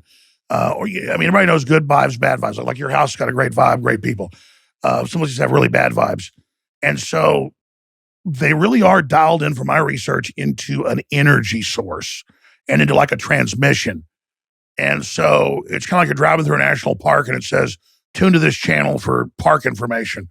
People learn to tune to the Black Magic channel, and then they're kind of into the same sheet of music, the same symphony. And so you can call these things whatever you want. I know what they look like. That's what they want us to think they look like. Why do they look like something from, our primitive times that has horns and teeth to scare us or whatever? I don't think that's what they even look like. I mean, call it aliens, whatever you want. The Bible says there's God that made everything, and then there's breakaway groups that want to build their own system. And then I see our own elites trying to break away from the normal human order and claiming they're God and saying we're taking control of human evolution and you have no rights and you have no soul and you have no free will, but we do, and we're very important. So, I know from covering Skull and Bones and talking to people that were members off record and on record, and I know from infiltrating Bohemian Grove, and I know from studying the occult, and I know from reading their writings that they are dialing in to a Luciferian, or what you could call destructive, dark, satanic spirit or energetic transmission that inspires them. And so it's not human. These people are being programmed. They've turned their will over to it. And I've been at Bohemian Grove, and I thought it was a joke. I don't know if that's the whole story. No, that documentary was one of the first sort of counterculture, subversive, truther films that I ever saw. Were you scared shitless going in there? Well, that's a long story, but just okay. At the first of it, then maybe I have to take a quick break and come right back, is I had actually been around occultists. And it was because beautiful women were and were, wanting to have sex with me. And so I was like, I was promiscuous. Sure, I'll do it. And then boom, it's the occult again. Wow, I'm so lucky. And because the vibe was so bad. But because let me tell you something. It's one thing to be around, gorgeous young women. It's another thing when you're in a deal and it's like old rich men and they look like Jack Nicholson in The Shining. All right. And I don't know if you've ever been around real Satanists. I don't, not to my knowledge. I've been to some dark places, but it's not good. Not like that. It's not good. And you're like, whoa, because it's a thing you're passing. And the thing is, I was able to resonate with that energy. And I was able to sit there and, basically allow myself to be influenced, never fully possessed. But that's what, and that was the thing, was come into the circle, come into the energy, come into this thing. And that's really what it is. And so they're getting a not of this world, not of this dimension energy. And it's real. And so they have literally dialed in and turned themselves over to the dark side. And then the first thing it tells you is, I want you to commit crimes against the universe, against God. I want you to do horrible things because I'll give you the secrets, but you've got to kill that other transmission. You've got to decide to fully tune over here. And once you do these bad things, it blows the transistors in your spirit or your brain, whatever it is, where you can't dial back. So it's wanting you to blow up these circuits. Yeah, because within those circuits exists your empathy. Yes. And I think this is the challenge. So they're doing evil things to get closer to the source. Yeah. This is the challenge I think people have that are inherently good people, and the cognitive dissonance that prevents them from acknowledging what we're facing right now and have been for a very long time. We're facing people that want to be as evil as they can be. Right. Because if you're not evil, you can't put yourself in the mind or consciousness of someone who is evil, because you have access to love and empathy and compassion, and you're connected to God in your own unique way. It's like, if you're a loving, kind person, try to put yourself in the mind of a Jeffrey Dahmer and imagine what motivates him and how he's deriving pleasure from the harm that he's causing, right?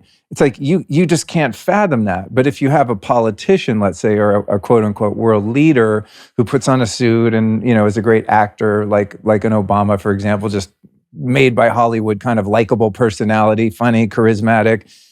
You can't see behind the mask because you don't have a mask, because you're a real human being with a real heart and real love, right? And I agree, yeah. This is part of the denial system, I think, that keeps the public dumbed down. And you project your own goodness onto them. Yeah, you can't imagine that someone is that evil, and especially you can't imagine that someone is that evil has been placed in a position of influence and power. And I think that's a big blind spot we have. Absolutely. As kind, caring people. We literally can't imagine it because we don't have those kind of thoughts. I agree. And once they do this evil stuff, that's what it is. It's just going against the grain. And people say, oh, there is no good and evil beyond good and evil. No, there's a little kid playing in their front yard, picking daisies, and you walk over the ball peen hammer and beat their brains out. That's not nice. I mean, you're not even like a cat that's hungry that grabs a kid and eats them, because to them that's hunting. It wants to eat. No, you're doing it just to be mean and destroy some innocent person's future. And to them, that's power to them. Like, I just ruined somebody's destiny. I just stole their future. I did it for me. It's all about this selfishness. Because they're psychopaths. And if you're not a psychopath, you can't understand the mind of a psychopath. Exactly. Jeffrey Dahmer wanted to lure young gay men to his house, drug them, inject bleach boat cleaner in their brains to try to make a zombie for his enjoyment. I mean, and then chopped up bodies in drums and in refrigerators. Like, that sounds like the most nightmarish hell ever. But to him, that was wonderful, because he was in charge. It was his own little universe. Tell me about Bohemian Grove. When I watched that documentary, I mean, I'm scared for you going in there. I'm like, if they catch this guy, he's a goner. Well, I want to be clear. That was 23 years ago, and I didn't exaggerate what was going on, but I didn't hit the nail on the head about the place or what it is. While I was there, I saw Clint Eastwood. For a second, I saw Danny Glover. Just for a second, you're like, well, you can't run up and say something, you're going to get caught. And I saw the ritual. Overall, it was set up by Mark Twain, like 150 years ago. And it was a big party place for guys to go have fun. And then by about 1900, the Republican Party took it over, and Taft and other presidents would go there once there was a railroad across the country that was quick. And it is a place to compromise Republicans. They have the female prostitutes in town, just like a mile away. It's in the middle of this big 2,700 acre redwood. Yeah, that's where I'm from, is Sonoma County. What's all about it? Well, I don't know that much about it. Right on the Russian River. Yeah, I used to swim in that river as a kid. I mean, it's a beautiful area. Very nice. Unbeknownst to me, that place was in existence and God knows what. So there's a lot of levels to it. Okay, so are you saying it's not as sensational or demonic as you might have believed, or that many people have believed before? The way I covered it was an exaggeration. Okay, because I didn't understand it. It's actually way darker once you actually understand it. Okay, and I thought, this is 23 years later. I can understand what it is now, and have read more books about it. And it wasn't popular, even really known. Once I snuck in and got all that, then they have internal annals put out every few years.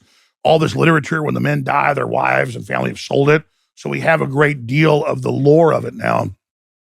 And it is an offshoot of Skull and Bones, which is a Germanic death cult. And German. Who has a headquarters at Yale, right? Well, that's one of the U.S. spinoffs. But Helmut Schmidt, in his book Men in Power's Political Retrospective, he was a German chancellor a long time ago. He wrote about, we have our own groves in Europe where we do our own druidic rituals. But this one is my favorite, and they do the best job there. So they are doing a druidic ritual, but that's only for 15 days when they meet. That's only a small part of what goes on there.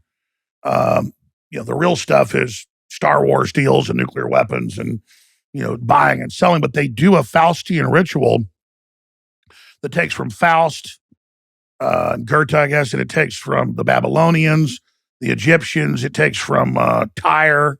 It takes from the folks in Nineveh, the whole, I guess it's a Syrian empire. And they mix it all into a 2-hour ritual where they bring in a bound body of a child, an effigy, on a horse-bound hearse. And I got this on tape, video, a little hidden camera right here. And they then do the mock human sacrifice and put all of their sins for the next year onto this child.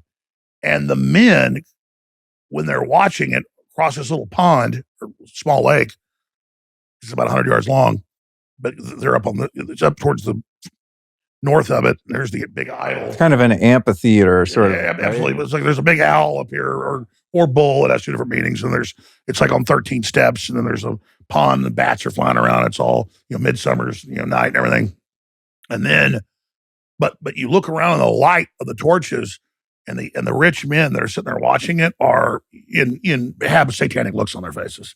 I mean, I don't want to even try to sit there and do it, but it looks like Jack Nicholson. I mean, it's the face they make. It's the face you look at when, somebody's carving you up or something. It's a this kind of thing, but more intense. And I'm not gonna try to go there. And you're seeing a bunch of old men going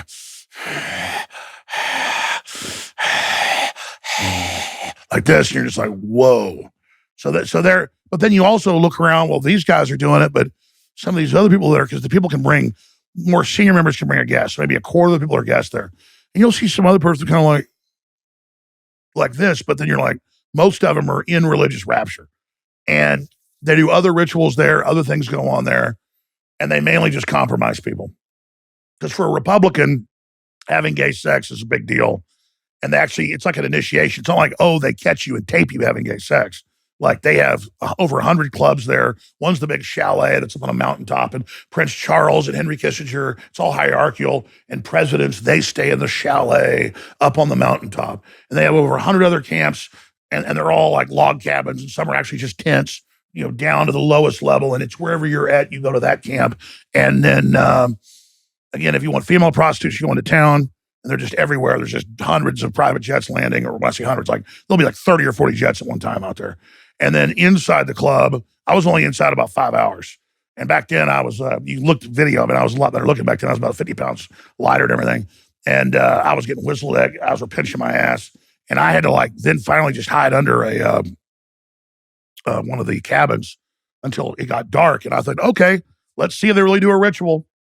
And then all of a sudden I'm sitting there, because I was pretty close to the idol. And it's a huge place, but I'm kind of up the hill from it. I hear dun dun dun dun dun dun dun dun dun dun dun dun. You're welcome to play it if you want. It's called Dark Savers inside Bohemian Grove. You guys can grab it and put it in there. And they've got a full symphony playing Hall of the Mountain King. So I come crawling out and then go down and get a place I stand up on the root of a redwood, so I get above the guys, because I got it in the fanny pack. I'm trying to get above them to get footage, and sure as hell, they had the ritual. And but then I'm like, it's all satanic and everything. I mean, this is like pre-Christian, pre-Solomon stuff. This isn't even, to them, it's using dark energy to put something onto a child, and who knows what else goes on there. I was only in there 5 hours, so. When you talk about the skull and bones and, there's other secret societies, and I don't know if this is true, but I remember hearing at some point that all but, 3 U.S. presidents have been Freemasons. And now you see people in these positions of power. I think it's way more than 3. Is it?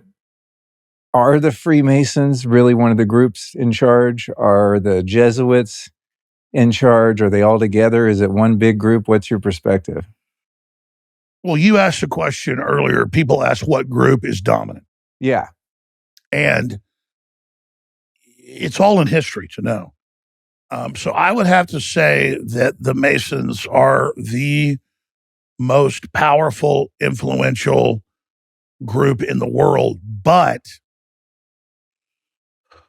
does that mean it's the Blue Lodge? Does that mean it's the Orient Lodge? None of that. What you think of, like you said, Masons today are Rotary clubs raising money for orphan children in their town. My granddad was a Freemason. George Washington was. And he was a good guy. Well, so was my great-grandfather and all that stuff. So I want to be clear. The Masonic system is dominant on the planet today, but that's not Masons. So just because people say there's something, it's like Jews of the Old Testament are not then, Jews of the Babylonian captivity and what is Ukraine today, okay, which was, the Khazarian Empire or whatever. It's two different things. Is this because of the compartmentalization and the pyramidal structure of power? Where when I say absolutely, the lower levels don't know what's happening. Like my granddad, he wasn't a Satanist. He didn't try to control people. He wasn't a pedophile. He's a regular guy. Well, this question is one of the most important. And it's super simple, but also really complex. So it's all in history. So if you go back to ancient Egypt, or you go back to ancient Samaria that you mentioned, let's go back 6,000, 5,000 years ago, or China 5,000 years ago. Whether you were in China, or whether you were in Samaria, or whether you were in Babylon, or whether you were in Egypt, or whether you were in ancient Greece, they didn't send the average person to college. And they didn't have college. So when I say what we think of as masonry is the dominant force on the planet, it just means the occult. So in every culture, whether it was the Aztecs or the underlying Mayan and Toltec and Olmec culture before them, some estimates go back 15,000 years in Mesoamerica, all of these priest class were basically set up the same. The gods may have differed, but priest class simply meant you were taught how to farm, you were taught about medicine, you were taught about mathematics, you were taught about architecture, you were taught about the stars, you were taught about warfare, and the priest class was the most powerful class. They would have a royal bloodline leadership that was the titular head or the political class. And you'd have a warrior class under them, then you'd have the farmers and all the people under that in a pyramid. But at the top of the pyramid, the all-seeing eye, is the priest class. And so when we think about masonry, is the little Mason, lodge down the street that has spaghetti dinners on Friday night, and are talking about Hiram Abiff and the architect of Solomon's temple and this stuff. Are they running anything? No, the answer is zero. Are they bad people? Absolutely not. George Washington was there. That's like the Elks Lodge or something. Like I feel like I should write a book about this because they say it's all hidden. It's not hidden. None of it is. So if you go back to modern Western Masonic orders, and there's the same orders all over the world, basically just different variations of it. Solomon has the secrets after they leave Egypt, after King David and all that, and in the Promised Land, and they've carried on the Egyptian mystery religions, and all that meant was how to build an arch, what the stars were, how they moved, mathematics. That's magic to the general public, okay? And that's something you guard. You don't give the mystery school to the average person. The royalty goes to it. Other people they choose go to it to be part of the priest class. And so the whole system's controlled by the priest class. They got one temple that is to fertility, and that's the prostitution temple. It's a business. And you've got another temple that is to architecture, and another temple that's to mathematics or the stars, another temple that is to the crops. And depending on the priest class where you are, they get more sophisticated as the civilizations get bigger, as you start having cattle and sheep and farms and money and all this. And so to say, do Masons run it, the system of hidden knowledge, the modern Masons are the intelligence agencies. They have the intel. They're spying. They're collating the information. They decide who knows what. And so it's like the PhDs are kind of the modern Masons. And so that's all it is. But no, the modern Masonic lodges have basically almost no power other than fundraising mechanisms. And they're kind of a neoliberal view. They go along with Democrats mainly and socialists because it's for a greater good and they're an ancient order, but they're not really being taught anything. And Scottish Rite and all that is just basically teaching entry-level secrets of Solomon's temple, Egyptian magic, Jewish mysticism. But then if you look at Jewish mysticism and compare it to, Grand Grimoire and European occultism and stuff, it's all the same thing. And so, no, the Masonic orders don't run anything anymore, but the systems of population control, the systems of keeping knowledge hidden from the general public, that's universal in control of populations. And so what people would think of as the Masons, just meaning any hidden group or precursors to intelligence agencies, and trauma-based mind control, torture, human sacrifice, that wasn't something particularly in the Masons, but that was part of the mystery schools. They would learn about groups that did that and why they did that. They were learning about all these organizations and groups. So they were unocculted or unhidden or illuminated. And so they're, quote, the Illuminati. And then you get Adam Weishaupt, who goes and sets up the French Revolution, and it's kind of a counterfeit of ours. And George Washington, who was a master Mason, 33rd degree, he writes letters that are in the National Archives. You make a type in George Washington letters on the Illuminati, you'll see the dozens of them, scans of his letters about, hey, I stand for a Masonic order that's for Christianity and empowering humanity and, teaching business and knowledge. And what we have now in our colleges is an externalization of that. Colleges are only like 500 years old. So that's an externalization of the good part of Masonry is literature and culture and the Renaissance. And Washington says, I support that. That's the real Masonic order. But he says, Adam Weishaupt and the Illuminati have taken over. This is after he's president. This is, when the French Revolution is going, which is a counterfeit of ours. Ours really was about empowering, really was the virtuous side. There's always the dark side that then tried to overthrow the church and overthrow the aristocracy and overthrow the nobility, not to get rid of them, but to recreate it, setting themselves up on top of it. So that's what the counterfeit of illumination, because Christ says, I'm here to bring light to the world. Well, there's a counterfeit that brings light, only the ones that know, like an owl is their symbol because it can see in the dark and nobody else can. So they're illuminated, but you're not illuminated. But then they're really not illuminated because they're keeping the light from everybody, so they're actually in darkness themselves. And so the Catholic Church itself is super old. It absorbed all the old occultic religions and the Saturnalias and all of that, worshippers of Saturn, Jupiter, all of it, and has been a mystery school itself. And so the Vatican's been extremely powerful in this whole world government, global domination thing.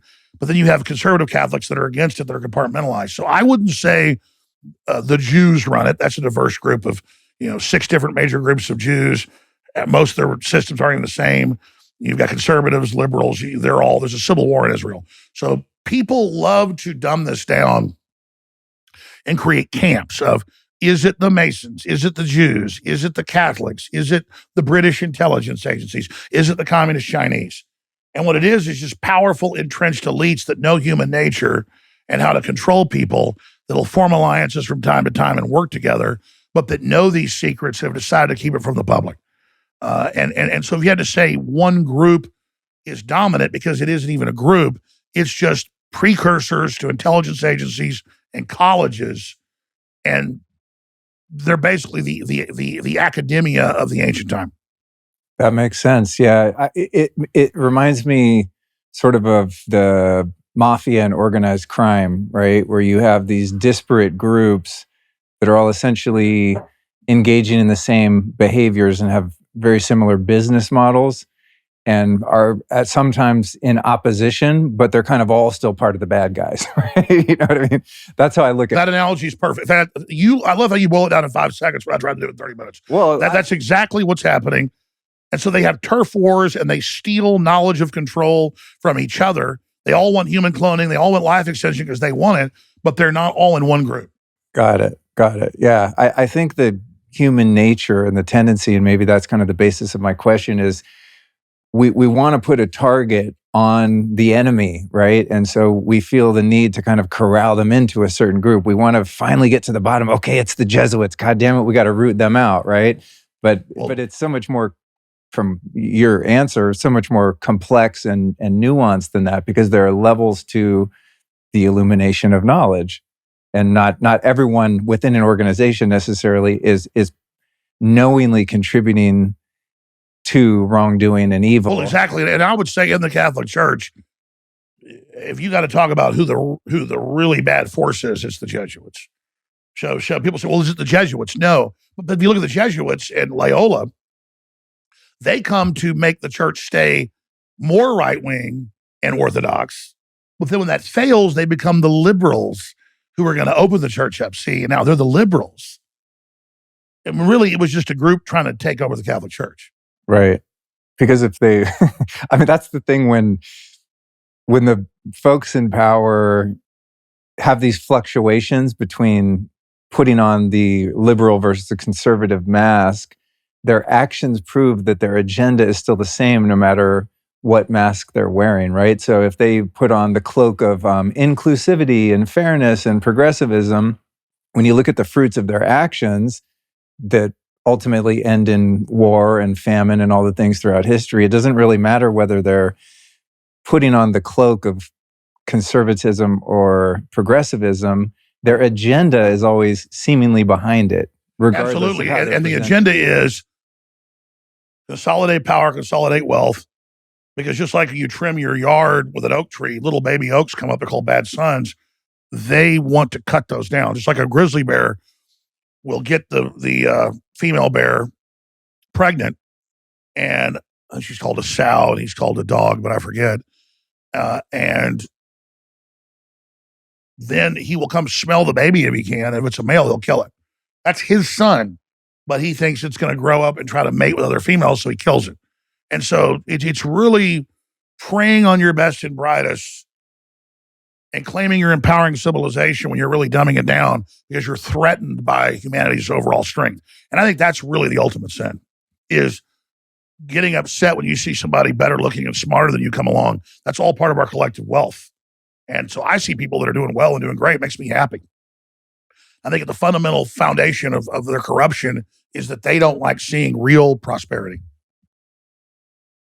The United States is a corporation, and the person that we view as the president and the leader is essentially the CEO of that corporation. And then within the United States of America, you have sub-corporations like the Corporation of Texas and the Corporation of Travis County, Austin, the city of Austin, right? You have this kind of corporate structure. And I don't think many people realize that this is just one big business, right? And then each country has its own set of corporations. And I've heard some people allude to the idea that the United States is no longer, and maybe has never been, a sovereign corporation, that it's in fact owned by the Vatican, some say, or owned by the City of London, not London, the city in England, but the City of London, the international banking cartel center there. Well, I know who owns it. Yeah, tell us. Well, I mean, what you're saying is basically all true. I mean, the City of London is, as you know, the most expensive real estate in the world. It's not the main city. It's the City of London, the financial district within London, for those that don't know. And it's got shareholders that are the black nobility from old Italy, back when it was city-states, and the Vatican's heavily invested in it. So again, it's all inbred. It's the Rothschilds are inbred in with the British royalty, who are themselves are German and Eastern European royalty. Literally, the House of Dracula is their original precursor. Really? If you look up Prince Charles and the Saxe-Coburg-Gothas, their founder, who they say is the founder of their line, is Count Dracula. Wow. And so that's why when Bram Stoker wrote Dracula, and it's like, oh, he's a count, and he lives under the abbey during the day, and at night he comes out and does bad things. That's when you had Jack the Ripper out, who was the crown prince, killing everybody at the time. So it's kind of telling you what was going on. Not literally a vampire, but it goes on and on. You have the House of the Dragon. I swear this sounds insane. Just anybody out there, search engine Prince Charles, Count Dracula, and you'll see it. He actually lives in the main old Dracula castle now most of the time. He actually stays in the Carpathian Mountains. But can't make this up. But what was who owns the United States? Okay. The war wasn't about tea taxes. If you actually study the founders' writings, George Washington came from a royal bloodline, but his family wasn't lords at the time. And he was a prospector in Virginia and a bunch of places, became very wealthy in very rough circumstances, and they would still never have given commission to the British military. So if you weren't a British lord, you couldn't even do main business and sell directly to England. And you had to have like a green or black carriage from England that was equivalent like $100 million today, because you had to be shipped in a ship with perfect paint, with the perfect seal. You had to have perfect clothes to even be at court to go talk to a lord. So all the things you had to jump through, there were all these Americans that were part of the 13 colonies that were chartered under the crown and were corporations. Just like the British East India Company in India and other areas was a corporation. So 100% the colonies were corporations. There was a corporate takeover in 1776, and it was ostensibly about, we're not going to have to go through the lords or kings anymore. And as soon as George Washington won the war, King George III said the greatest man alive in the world is George Washington, because he immediately double-crossed the French and signed a treaty with the British and said, now we're back in business. So you see what you want about George Washington, he had a chip on his shoulder. But he immediately signed the deal with the British like a week after they capitulated. And because a bunch of British wanted to be in business too, and were pissed at the lords. So he had agents in the British. That's why he could fight armies that were 10 times his size and lose most of the battles, but still win the war because of sabotage. He started winning the last 6 months because there was already, George Washington was an extenuation of the civil wars that happened in England. And people were pissed off about it. So he was a good guy. It was a renaissance, but he legitimately wanted to get out from under that. So we talk about the Federal Reserve, and they talk about birth certificates and how they certify them as collateral. All that's true. All that goes on. And yes, the 13 colonies, by the end of the war, I guess in 1783 or whatever, they, or 1782, they got their own charter. And that's why it was a big deal. No one had their own charter. So George Washington, even though he didn't want to be king, they tried to make him king, he was set up under their charter. And they were like, oh, we're still going to get a king soon. Like, okay. We just agreed you're your own kingdom now. And America got set up as its own kingdom under that charter. And then that's why as the British Empire declined, Winston Churchill wrote 3-volume set, The History of the English-Speaking Peoples, which I've read, you should read it. He was half American. He talked about the fight with our cousins. As the British Empire declined for World War I, they handed the baton publicly to the United States to be the new center of the new British Empire. And so since then, we've been back under it. And so there was a remerger from the colonies into the British Empire in about the 20s through Pratt House and the CFR. And then the British, not like we were buddies with them perfectly. Civil War, the British intelligence funded both sides of that to get the war going and actually funded the South and then double-crossed the South. They were trying to split up the North and South, and then the British were going to control Western expansion, but that failed. So there's been a real contentious battle going on there. But yeah, that's when you say who owns it, the private shareholders of the Federal Reserve, which has been secret since 1913, 110 years ago. Back then, though, it came out that 82% or so was basically British and Austrian-Hungarian royalty owns the United States. And they're so powerful. It's not Jeff Bezos. It's not Elon Musk. It's not Bill Gates, the richest people in the world. I mean, this is all inflated currency. Yeah. These people control quadrillions with inflated currency. What about the dual systems of law in this country between maritime law that everyone follows and believes that they're obligated to follow, and then common law? You mentioned the birth certificate, where if we're born in a hospital and our parents don't know better, we'll be issued this birth certificate in all caps. And it's, like Jordan Maxwell would talk about, it's a birth like a ship, and all the languaging around that. I've seen videos of people going into court and not submitting to jurisdiction of that court and following but even most of the judges don't know that. Yeah. And there's a parallel system of law in this country is what I'm saying, that most people aren't aware of. Oh, there definitely is. And not only are we not aware of it, it requires so much rigorous study to beat it and operate within the pre-existing system of common law that most people don't know. And here's the problem, though. Even when you beat it, force majeure, force of law, force of God, the force of the time, they just ignore it and run over you. Okay. And the average judge doesn't even know all this stuff. But let me give you an example. We're going completely away from common law, Declaration of Independence, Constitution, Bill of Rights, starting with Declaration of Independence, 1776, through 1798 with the Bill of Rights. The final thing saying, we don't get rights from this. These points outright, they're unalienable, you can't take. And so now they've taken the velvet glove off the iron fist. So they're teaching administrative law, which is admiralty law everywhere now. And even local district judges, state judges are now following it. And so you used to default somebody in a civil case. Now we're even doing it in criminal cases. If they totally disappeared, you still had to have a trial and prove they were guilty, but they didn't have to be there. Notice Trump is in this real estate trial. There's no jury. Yeah. The judge has found him guilty. They just passed the law. It's insane. Even if they were doing that to someone that I don't like. I mean, if they brought Fauci into court for his crimes against humanity, for which he's obviously guilty, and he was determined to be guilty by a biased judge rather than a jury of his peers. Well, there's a reason. I would be fucking pissed, even though I believe he's guilty. Well, here's another reason we have a trial. Even we saw Fauci slitting children's throats on television. We want a trial to find out who he's working with and why he did it. That's to bring out the other people. Exactly. So exactly. Better that 10 guilty men go free than one innocent man go to jail. Right.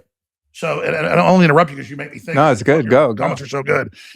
That's exactly what's happening here. So now, across the board, criminally and civilly, they don't call it default, but in the Proud Boys and in the Oath Keepers trials, the judges in D.C., and they're setting the precedent for the rest of the country, said, I find you guilty of terrorism. You carried out terrorism. And you're not allowed to say you're innocent. Then they control what the lawyers can say, or they'll disbar them or put them in jail for contempt. And then they sit there and rig the jury and instruct them to convict.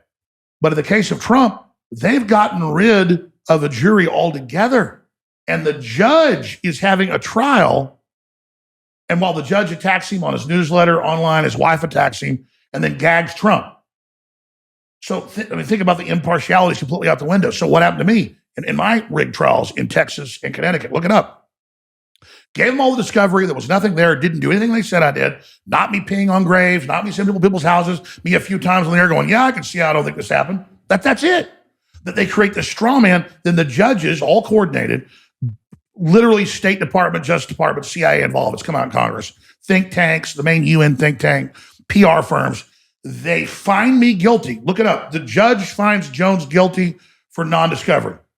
Same thing in Connecticut. Gave them everything. Then they put cherry-picked information in front of the jury and tell them to find me.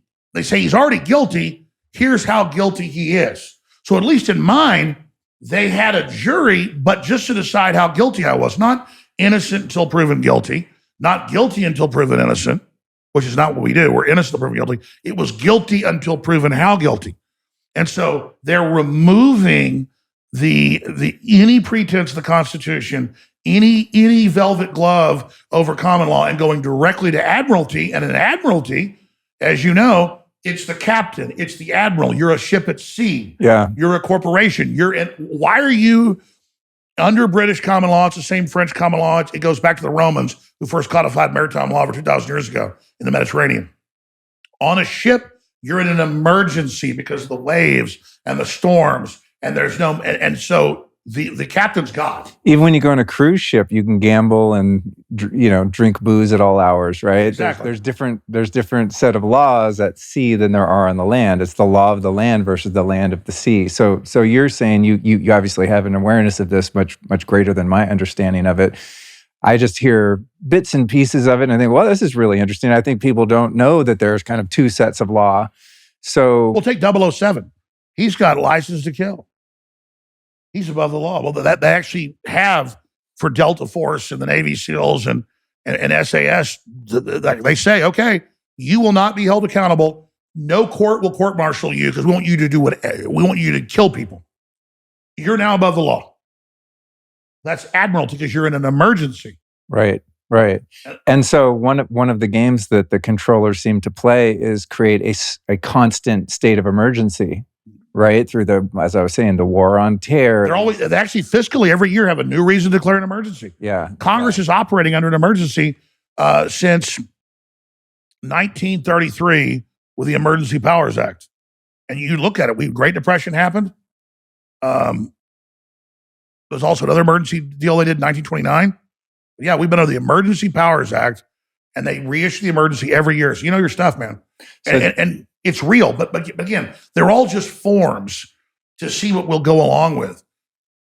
But just imagine, like, they're having trials of, quote, conservatives everywhere with no jury now. Or they have a jury as a rubber stamp.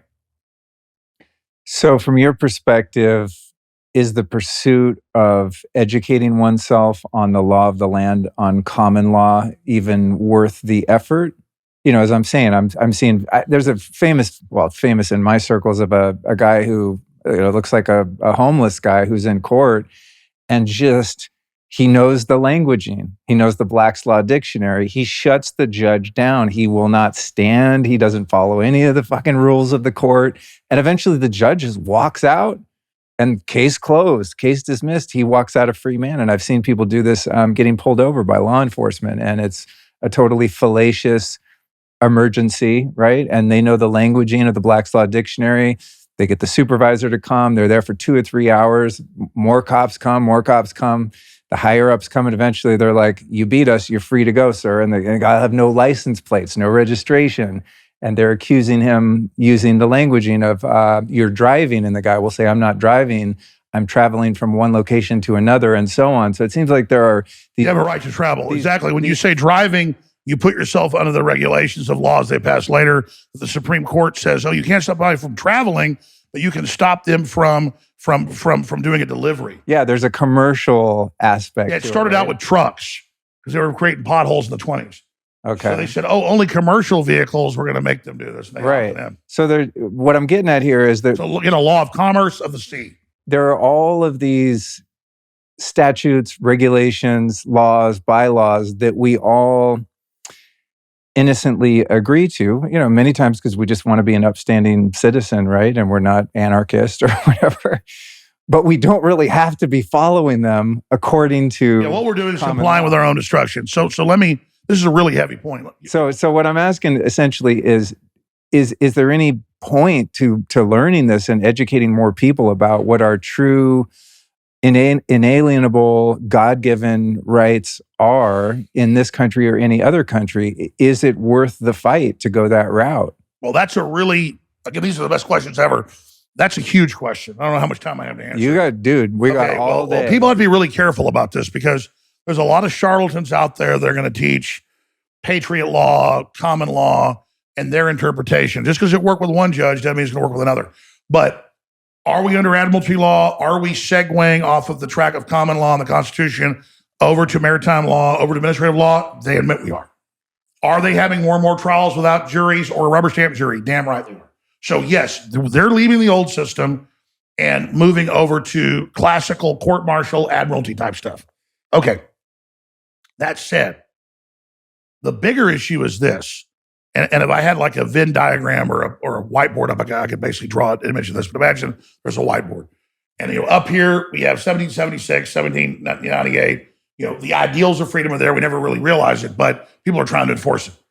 And then as you go into tyranny, once you pass the 50% mark for going down, the social contract is broken. Okay. So, because Germany had a constitution. Weimar Republic, yeah. What good did that do in the end, right? Because like you said, they passed a certain threshold of tyranny and then all bets are off and the whole thing is... Yeah, Hitler firebombed his own Reichstag on February 27, 1933, and they used that for control and a bunch of other issues, exactly. And it was an angrier country because it was a bad economy. Klaus Schwab says we're going to make things angry. We're going to bring in our control. So when you get to a point the social contract's broken, you can sit there and say, oh, I'm going to learn how to counter this in the court and learn my rights. That is somewhat effective to a certain point. Okay, to push back on that. But there's another thing you can do. I'm not saying do this, but their holy grail is a cashless society, a social credit score that tracks and controls and shuts down local economies. They're scared of going to farmers markets. They're scared of gardens. They're scared of people knitting their own clothes. And I'm certainly not anywhere near this. I'm telling you what they're scared of. Just because I say something's a good idea doesn't mean I'm doing it. Not shopping at box stores, shopping mom and pop, getting, as down to earth as you can get. Like bartering at the farmer's market. Absolutely, because they're going to force you into this. And they can say, oh, for your social credit score, just agree to vote Democrat at first. But then it's going to get a higher and higher benchmark you got to make to, in their system. Down to being sterilized, down to signing a date in the future to be euthanized. I mean, they admit these are their plans. They're doing the euthanization. Yeah. No, they're definitely phasing it in, saying, oh, yeah, that's a whole other discussion. So here's what I'm saying. Building alternative economies while you fight in this system and not complying at a certain point, because when the social contract's broken, they're not used to clean-cut, smart, hardworking people breaking the law. And I've never broken the law. I'm simply telling listeners, when we get a government that's pure tyranny and a cashless society, that its whole system is the science of tyranny and designed to oppress us, it's called civil disobedience. When tyranny is the law, following the law is oblivion. So we are entering the wheelhouse of non-compliance, Dukes of Hazzard. We're not hurting anybody. We're not killing anybody, but we're not paying taxes and we're not submitting and we're brewing our own moonshine in the back 40 and, whatever it takes. So the law of survival means people need to start learning how to be outlaws. And I'm only saying this for the first time here today because I'm having to get my mind wrapped around that. I tried to fix things. I tried to turn things around. And there is a big awakening happening, but it may be a day late, a dollar short. And so in the interim, people have to get ready to look, if you've got 100 people, one's a dentist, one's a mechanic, one's a school teacher, one's an electrician, one's a psychologist, one's a podcaster, one's a gunsmith. All of you together could literally helping each other survive. So the most valuable thing is friends and family and neighbors and skills. And I'm saying the New World Order, post-industrial, Agenda 2030 is a broken society by design to bring us to our knees, to bring in this hellscape where you're locked in your house, you get credits to buy food because you're in the metaverse 10 hours a day, literally opting into MK Ultra brainwashing. I mean, they got this all figured out. I mean, this isn't down the road. This is like 2 feet away. This is here. This is a right. And so, fight them in the system, out of the system, but people better get ready. Yeah. Well, I'm sorry to go so long on that question. No, dude. You asked me a question of about, yeah, I mean, it's 100% real. We are under admiralty martial law. Brother. They're having trials everywhere with no juries. Let it rip. I love That's it. martial law. Yeah. When you're in a trial to take his whole New York empire, the collapse, his high rises, his golf courses, off one little judge who says F Trump on his Facebook, on his wife. It's terrifying. And the fact that people are not, I mean, I wouldn't consider myself a Trump supporter. Oh no, Trump could be. I mean, Trump could be Wile E. Coyote. If Wile E. Coyote loses his rights, we all do. I don't care who it is. It's not right. And I think that's the thing I find so interesting about the admiralty versus common law is the law of the land is based on fundamental first principles, right? Common sense. There has to be an injured party. Have you been harmed? Yeah. Have you harmed anyone? And so when I see someone persecuted because people in power don't like their ideas or the words coming out of their mouth, they attribute an injured party that is fallacious and doesn't actually exist. We'll take Trump. There is no. We're going to take your whole business empire and devalue all the people that bought property with you and hurt them because you got loans 30 years ago, 25 years ago that you paid off that worked. There's no injured party. You just said it. Yeah, yeah. And if you under habeas corpus, show me the body. Where's the crime? Yeah. Yeah, I as I was saying, I love those videos where people buck up against that, and a guy will get pulled over and he'll say, "What's the emergency?" Because they have emergency lights on. The officers, and I'm not anti-law enforcement. I think the whole system is just extremely, emergency corrupt. is a guy's legs cut off. You got to get him to the hospital. Yeah. And we as a culture say in the social contract, we agree we'll pull over for some of their legs off. But where's the emergency pulling over a soccer mom because she's 10 miles over the speed limit? Well, here in the town I live, I think that's top of mind because there's a real racket going on with speeding 2 to 5 miles an hour over the speed limit in this little suburb we live in.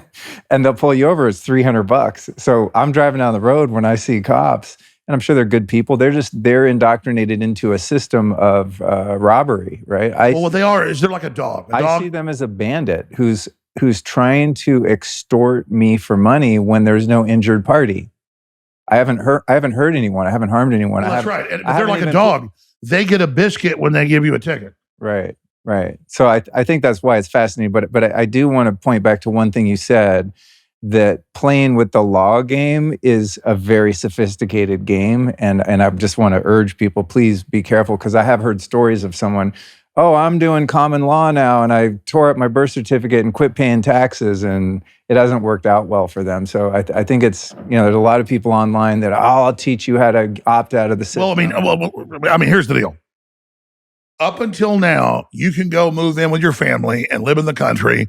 And if a bunch of your family gets together, you can build nice cabins, live in the woods, grow some food. Everybody's got a job at the Walmart, a job at the gas station, and a job at the ranch next door. And boy, everybody pools their resources, which humans are supposed to do.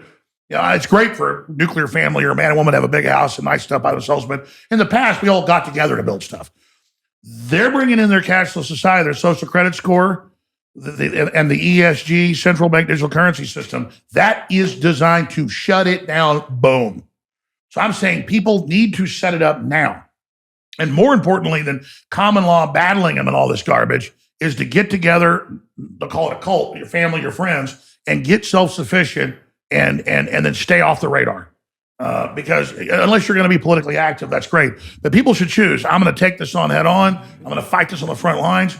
But also just going to the country and growing food and getting out of the system, that's going to form the ecosystems in the future, because this is a post-industrial world they're setting up. This is a new dark age. And the thing about that, to your point, is that the only thing that keeps the matrix structure in its integrity, keeps the power system of tyranny going, is literally our compliance.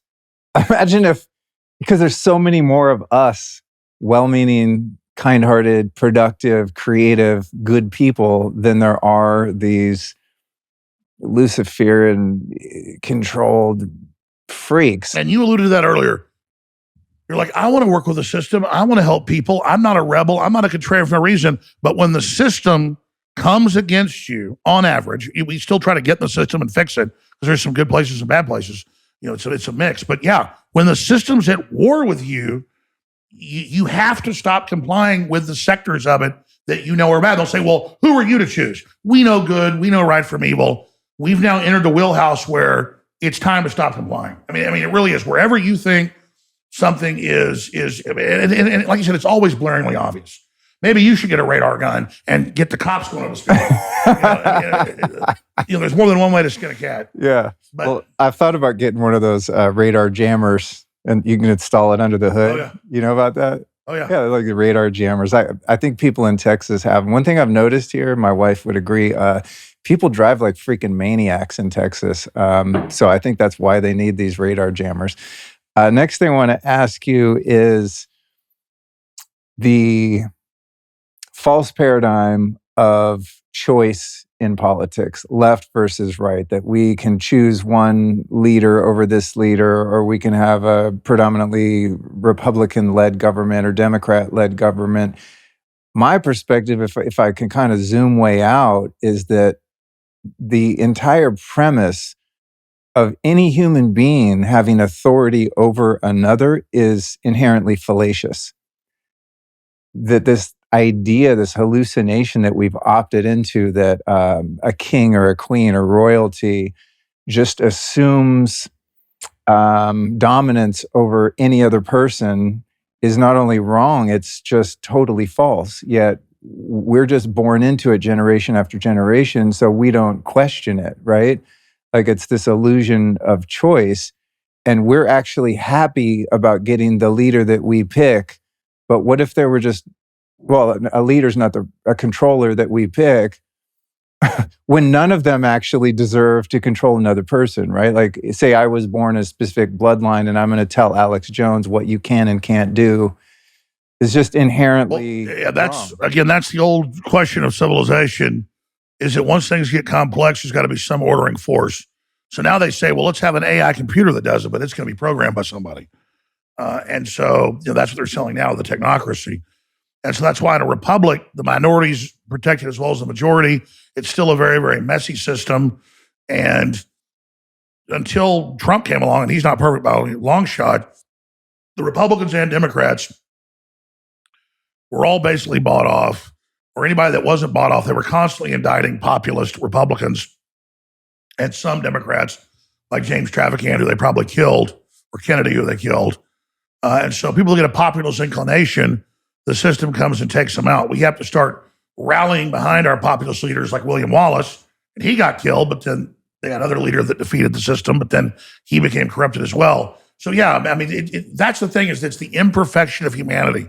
But if we're informed and we're engaged and we're involved, and we ourselves don't get in cliques and really make it about issues, then I think it's like the free market when it's actually manifest, which is very rare. It creates incredible things because our desires and our collective will is individual in its application, but in its overall administration collective. And so we all individually make decisions, but collectively it manifests. And so that's the direction I want to go, is the knowledge of the crowd.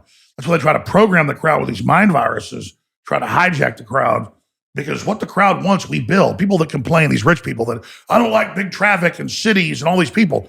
Well, 90% of people live in cities. We congregate because there's choices in business and energy, and we all basically need each other. So we need to stop hating each other and stop thinking of each other as bad and just strive to build a better civilization and a better society.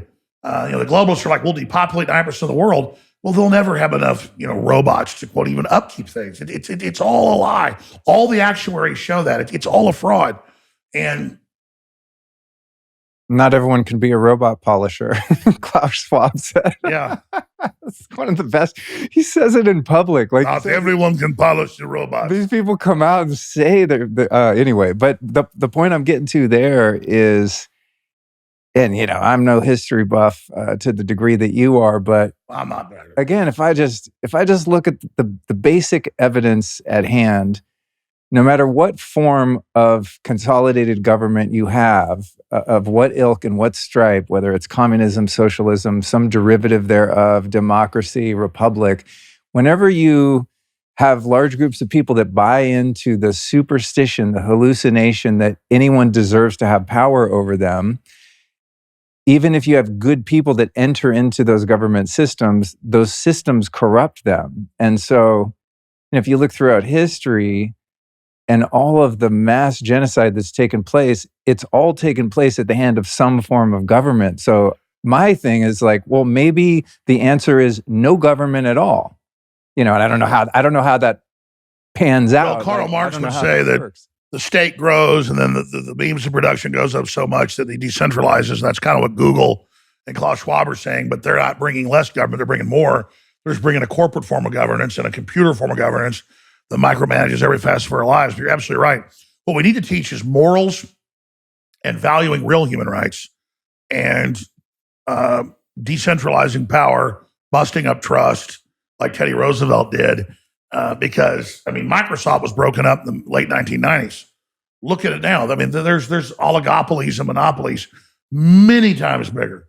Look at Google as a monopoly on search, and it just goes from there. So we have the tools to mitigate what's going on. And as you said, our imperfection, is why we seek perfection, and is our perfection. But absolutely, you look at government and how one group gets in to take away from another group. And then Pol Pot said, kill everybody in the country wearing glasses. Because it's the smart, educated people, they're going to question us. And that's really the modern globalist system is they've deliberately had Common Core where 2 + 2 can equal 6. They've really deliberately messed up society to make it more manageable. And to me, that's a sin. To try to dumb people down so they're more easily manageable. I think we should start with don't dumb people down because you don't want to compete with them. Any idiot who, these globals think they're so smart, they don't think dumbing people down is going to blow back on them. It already is. And I know a lot of people that know the top globalists, and I know some of them, almost all their children either end up in mental institutions or transgender, hating themselves, or committing suicide. And the globalists are completely unhappy, divorced from reality. Most of them just go to award ceremonies to be given awards and be clapped at by people that don't even care about them. They're just disconnected. And I would just tell them, you're not happy because you're not going with your human code. And I think the first thing we should do is, what is it to be human? What is it to be natural? What is it to be primitive? And it's not that primitive is even primitive. It's our natural state. And then project that onto the modern times. Yeah, well, every human being, I think, inherently is born with a moral compass. Yes. Right? And that moral compass is so diminished by the system of control that we have this chaos in society. And then they offer the solution of them overseeing the morality of civilization, right? We're going to tell you the difference between right and wrong when we each know that. And I imagine a world going back to hunter-gatherers. Say you're in a tribe of 50 or 60 people and someone rapes someone.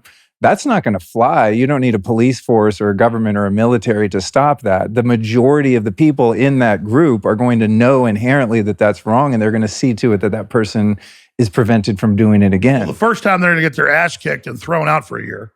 The next time they're going to get killed. Right. So as I'm saying, I think human beings have a strong enough moral compass, if they're allowed to develop it and it's encouraged, that we'll police ourselves.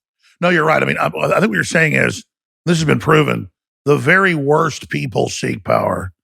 And the idea we started out with that, okay, I'm not perfect, but what they've accused me of, I never did, but I'm the worst guy in the world when the globalists are bragging about carpet bombing civilians and killing millions of Iraqis and saying they do it again. But it's like, oh, well, she's a woman. So she's a liberal woman. Isn't that powerful? She killed millions of people. It's a woman, though. It's okay. It's all just jingoism gimmicks, and it just means nothing. It's all obscene. So, see, if it was a big man in a uniform, I killed millions, we'd be threatened by that archetypally. Epigenetically, that's a big, dangerous man saying, I'm going to kill. But if it's a little fat woman, it's like, oh, it's so cute. She killed millions. Yeah. Oh, yeah. God bless her. Women are finally in charge. Oh, man. And again, I'm not against women being in charge, but they put her out there as the front. Oh, look, it's a little fat woman in a business suit with a big brooch. And now she's talking about killing millions of kids. Isn't that sexy? And it's just, it's all, they know what they're doing. Going back to the decentralization, it seems like two huge turning points in the demise of this country were with the institution of the Federal Reserve. And then again, I think it was Nixon around 71 or something that took us off the gold standard. Seems like those two events in terms of monetary control, those were two of the big linchpins in what got us to where we are, headed towards hyperinflation and the whole system of control, having this fiat currency. The entire financial infrastructure is completely fake. It's like a dollar's not a dollar. So therefore you can fluctuate it at will. What do you see as, something like decentralized Bitcoin or anything that can, at least from a financial standpoint in this country specifically, be a path forward? Well, that's right. Going back to the Federal Reserve Act, 1913, but they didn't have a way to really inflate currency other than fractional reserve banking. So every bank out there, for those that don't know, they had $1 of deposits, they could loan out $10. Or $100, they could loan out $1,000. And that started causing inflation issues. It was still tied to gold. As soon as they untethered it from gold in the early 1970s, look at the world today. I mean, look what a carton of eggs cost in 1975, like 30 cents or something. And then now it's $5, $6, $7. It's the same thing happening again. That's happened in Mexico, happened in the Weimar Republic, happened in Zimbabwe. Argentina, Venezuela. The elites always give themselves money up front during an inflationary move. They buy up the infrastructure, and then they pass all the debt on the public and the inflation that destroys savings, but then they're positioned with the money, so they actually do that on purpose. And so 80% of the money in U.S. history has been produced since Biden got in less than 3 years ago. Just type in 80% of U.S. money supply created in the last 3 years. So 80%, and soon it'll be, it'll be 90%. I mean, it's unspeakable that they've already turned the prices up this high, but they have to because of the derivatives and the selling mortgages dozens of times and everything that caused the 2008 crisis. They've put it off with bigger bubbles, and now there's no way to put this bubble, back together. There's no way to keep it propped up. So we're coming to the end of their Ponzi scheme, and they want wars and open borders and crime and racism and defunding police to have it so demoralized with homeless and trash and all this that we just accept all of this because at least we're at home with my TV and my steel belted radios. Just leave me alone. Like Howard Beale says in Network, but I'm not going to leave you alone. I want you to get mad, goddammit. I want you to say you're alive. Because that's what they're trying to do, is demoralize us so things are so bad we don't mind what they've done, and it gets worse. Now they're going to bring in their new cashless society to micromanage every facet of our life and totally tell us where we can spend the money to vertically integrate it even more to themselves. So if people think we've been screwed so far, This has been an hors d'oeuvre compared to a feast of tyranny. I mean, the plans they've got, what they've said they're going to do, in their own words, is dystopic. And they're selling it like, you will eat bugs, you will drink sewage water, you will own nothing, you will like it, you'll be happy to commit suicide, you won't live in a private home anymore, you'll live in communes. This is all official. And you read it, it's like a nightmare, but they've already got their minions so scared and so alone, who get little basic income money, that get little government handouts, corporate handouts. And as long as they obey, working at Google and working at these companies, and toe the line and go to the re-education meetings, they get raises. And that doesn't go as far as it used to, but they're still, we're okay. We'll eat bugs. Yes, we'll. And it's all just training them to get that final administrative class in place as they bring in the AI, as they bring in the robots, as they bring in the post-human military. And they're just going to finish us off. And then they really believe they're going to have all this fabulous technology and all this life extension and all this cloning, and that they're about to become gods and whatever this, Yuval Noah Harari, the future's not human. Humans are obsolete. Humans will soon be gone. There won't be anything but cyborgs in 2047. And you go, well, that's megalomania. Well, they're in control. So Hitler, I'll have a 1,000-year Reich and we'll rule the world. Okay. The point is, they're going to try this, and it's not going to go well. So everybody better understand, you are under attack. They think you're worthless, and they're coming to steal everything you've got, steal your dreams, brainwash you, and then finally kill your ass. Do you think Bitcoin is hopeful in terms of a absolutely alternate monetary system that's not centralized? And absolutely. To finish your original question, sorry, go ahead. You're right. Oh, that's it. No, I mean, because there's no going back on the gold standard at this point, right? We're too far. Absolutely, too far on. I think anything new is going to have a Wild West. Anything's going to have pump and dumps. Everybody should know that any of this is speculative. You got to be careful. But Bitcoin has stood the test of time, and it's decentralized. And compared to the central bank digital currencies and what they're pushing, it's wonderful. I think we should have 5 or 6 Bitcoins, and whatever works the best and is the safest should be agreed upon. And I want it decentralized, not under the control of corporations, not under the control of governments, that admit that their new digital programmable coins are for control. What's up with Antarctica? Why did all these countries sign this treaty that doesn't allow any civilians to go explore it?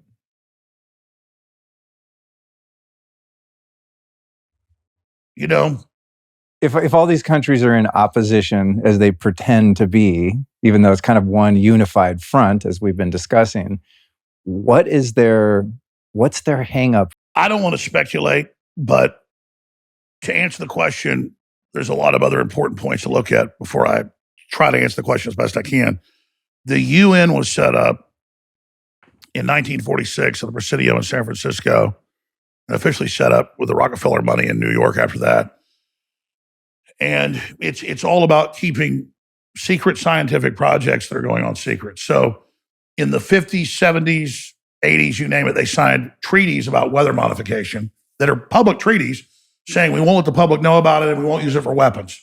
But they had a Nobel Prize in 92 for spraying aluminum dioxide, barium salts to, quote, control the weather and block out global warming. And then people start pointing out it's going on. And then now they basically admit it's going on, but it's still a conspiracy. You can pull up the CIA director under Obama. Brennan admitting it all. Just having Brennan admits weather control. So this is all happening. And I believe the world's round. I believe we're a sphere. But obviously Antarctica is gigantic. And if you research this, there's only one place under the treaty, a little peninsula, that they allow people to go. And it's very controlled. And I have talked to people high level that have worked at NASA that said there is satellites that actually go down there. They supposedly don't have satellites there. And that there is a lot of stuff going on. Unlike the North Pole, that is ice, Antarctica is a landmass. It has ice around it some.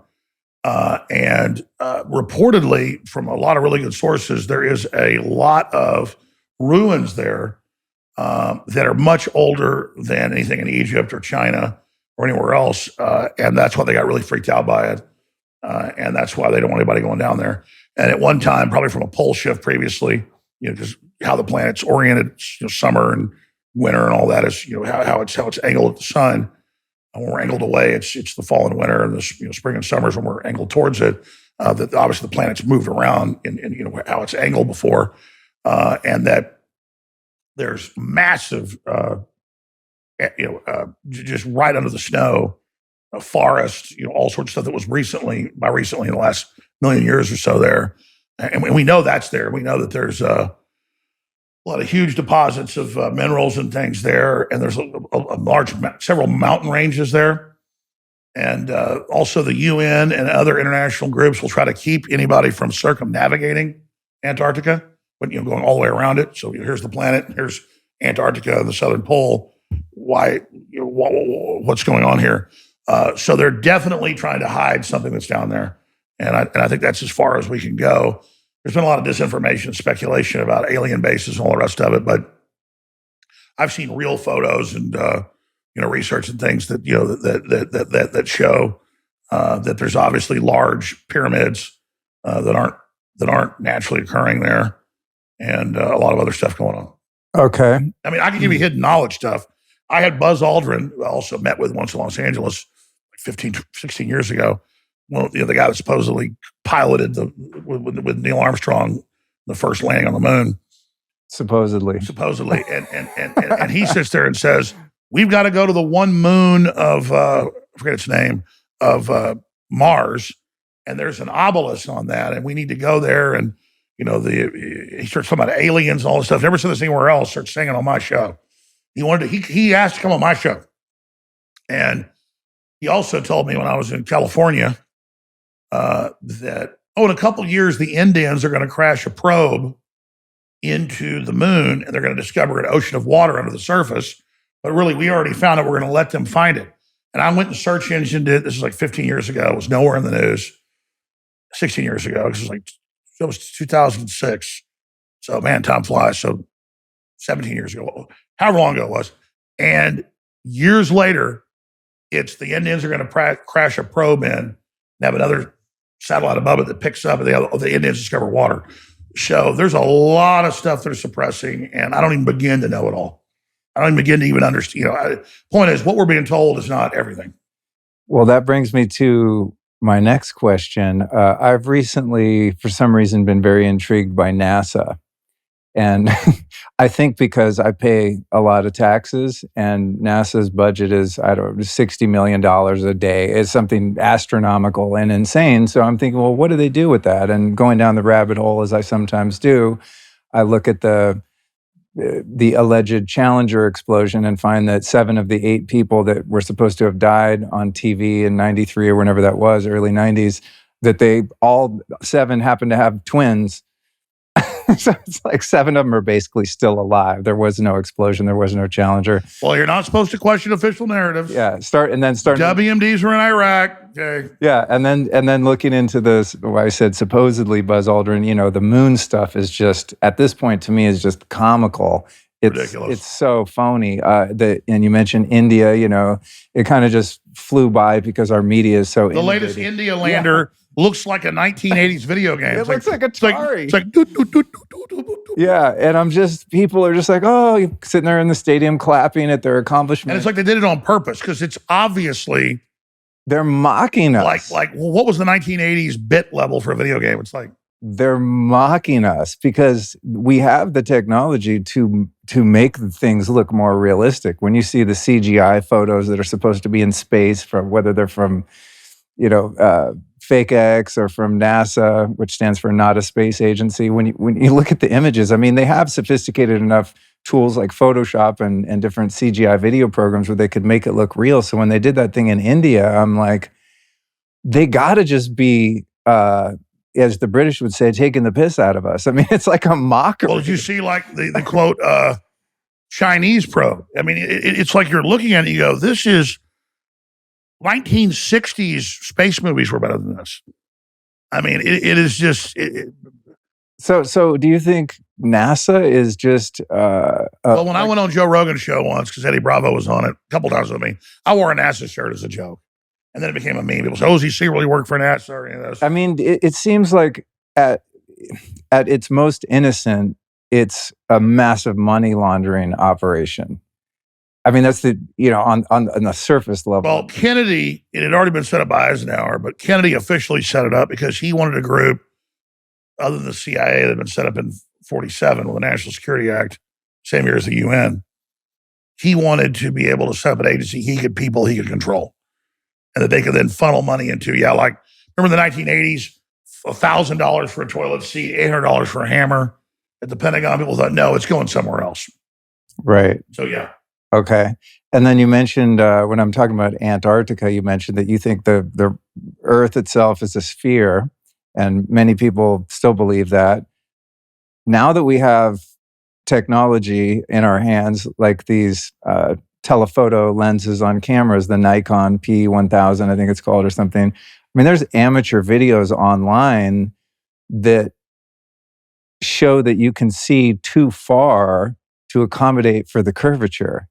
You know what I'm saying? So you can be across Lake Michigan and be on a level surface and see the skyline of Chicago when it should be on the other side of the curve, based on the I haven't done the mathematics on that, and I think we're being lied to about a lot of physics. I'm not a mathematician, so I really can't speak to it. So some things go, far beyond my understanding. I know this: when I was in a senior in high school, they had the Meade telescopes that just come out that were programmable, and you could, aim them at the constellations, and it would like slowly track them. You can see like galaxies, the Horsehead Nebula, anything you wanted to see. And I would drive outside Austin with my dad mainly when I was, senior in high school, sophomore in college or freshman college. And we would aim the telescope up at Saturn or up at Jupiter. And I could sit there for hours with my dad drinking a couple beers, and we'd have a tent, go ahead and sleep out there. Like we'd drive out to Lano. And we'd spend 2 days with the telescope. During the day, we'd look at geckos a mile away, or, lizards crawling around a cactus during the day. These telescopes, was about like that big around diameter, about that long. He still has, I think, in storage. And you can put these magnifiers in there. And so I could put a 35mm camera in there and then take a photo of Saturn. And then I've developed photos that are somewhere. I need to look in storage and find them, where on a picture that big, here's Saturn with the rings and its moons. And I took that. And I could sit there over 2 hours looking at Jupiter, and I could actually see Jupiter turning. So my issue is I could put a green lens on that telescope during the day, a sun lens, and I could sit there and I could take a photo once every 30 minutes, and the thing will track it because it's got a gyro and a computer control deal. And I could sit there, and I never did it for more than 3 hours, and I could watch the sun go while I was move substantively with sunspots on it. I could watch the globe, watch it moving. So I, with my own eyeballs, through a telescope that was a non-digital optic, look at the sun, and it's a sphere. What's up with the Georgia Guidestones? I don't know. They got blown up. Yeah. Well, some people theorize that one of the reasons they blew up is because our understanding of the nature of reality and the size and shape of the Earth is becoming so widely known that the way that the stones were situated, there's a hole going through them where you could see Polaris year-round in the same exact spot, which would completely annihilate the... You're right. I wondered why there was that hole there. The heliocentric model is completely dismantled by that single observation. Well, we ought to try to... Listen, you can convince me that the Earth's something else, and please tell me. By the way, I was there about 2 years before they got blown up. It was during the lockdown. We were in Georgia for the recount, 2000. It was like November or December. And I said, I've never been to the Georgia Guidestones. Let's drive out there. And there was like a white horse in the field next to it, like the archetype of death, and this big white stallion. And like, there's the big sign saying the big carving, we're going to reduce the world population to 500 million. Super creepy. Very creepy. And actually, that inscription alone is, if that doesn't give you shivers, I don't know what will. Well, you talk about perfect timing. I don't know if that inspired her or what, but there's a video on Band.video that has all our band videos on it. And I go up and I say, I hope God knocks this down, and I hit it. And then it just gets blown up Wow. Well, I'm sure everybody was pissed off about it, but yeah. But I mean, what about my question of, again, if I understand the moon never moves, so you could say it's a flat circle. But what about the sun? Because you can get a green lens, a sun lens, and you can get a telescope and look at the sun, and you can sit there and hook a video camera to it. You can sit there and watch the sun as it goes. And these systems will follow it, and you can watch it turning. You can watch the sun turning. So why is the sun round if the Earth's not round? Yeah, I don't know. We'll probably never know, or at least not for a very long time. Who knows? Maybe we're a giant spaceship. Yeah. Because, they could build one like that. I mean, they could, yeah. Well, I mean, I think the nature of reality, when you get into debates like that, the nature of reality is all matter is a projection of our consciousness and our physical perception anyway, right? None of this is solid. You're not solid. I'm not solid. Everything is essentially light in different density, right? I agree with you. I think it's healthy to have these discussions. It's just the way my mind works. I'm just infinitely curious about the nature of reality. And I think many people listening, and I'm sure the large majority of your audience, are just people that have an insatiable hunger for the truth, capital T.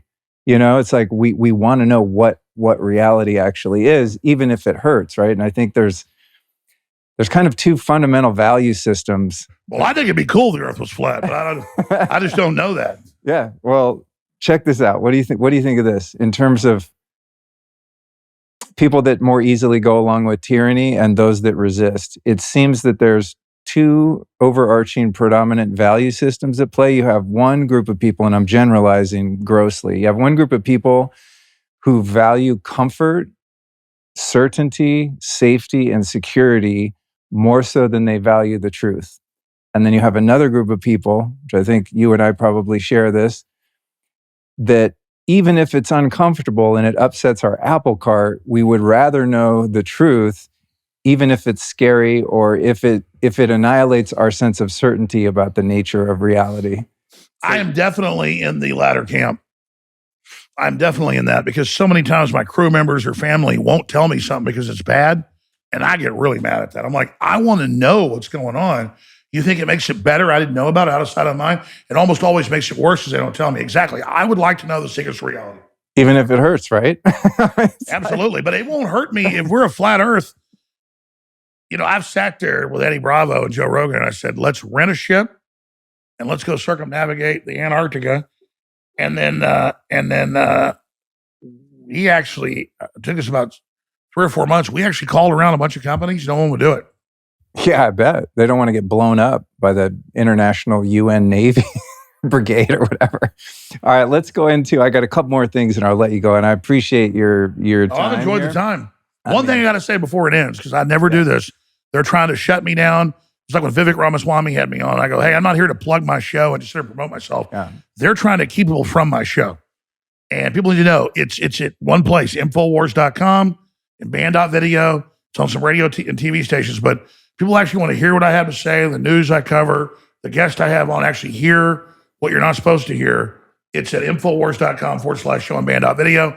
And they want to shut it down. So people share the clips. It's all free to air. Take it, rebroadcast it, cut it up, share it. But I'm on Monday through Friday from 11 a.m. to 3 p.m. With a bunch of guests and everything else that will come on my show.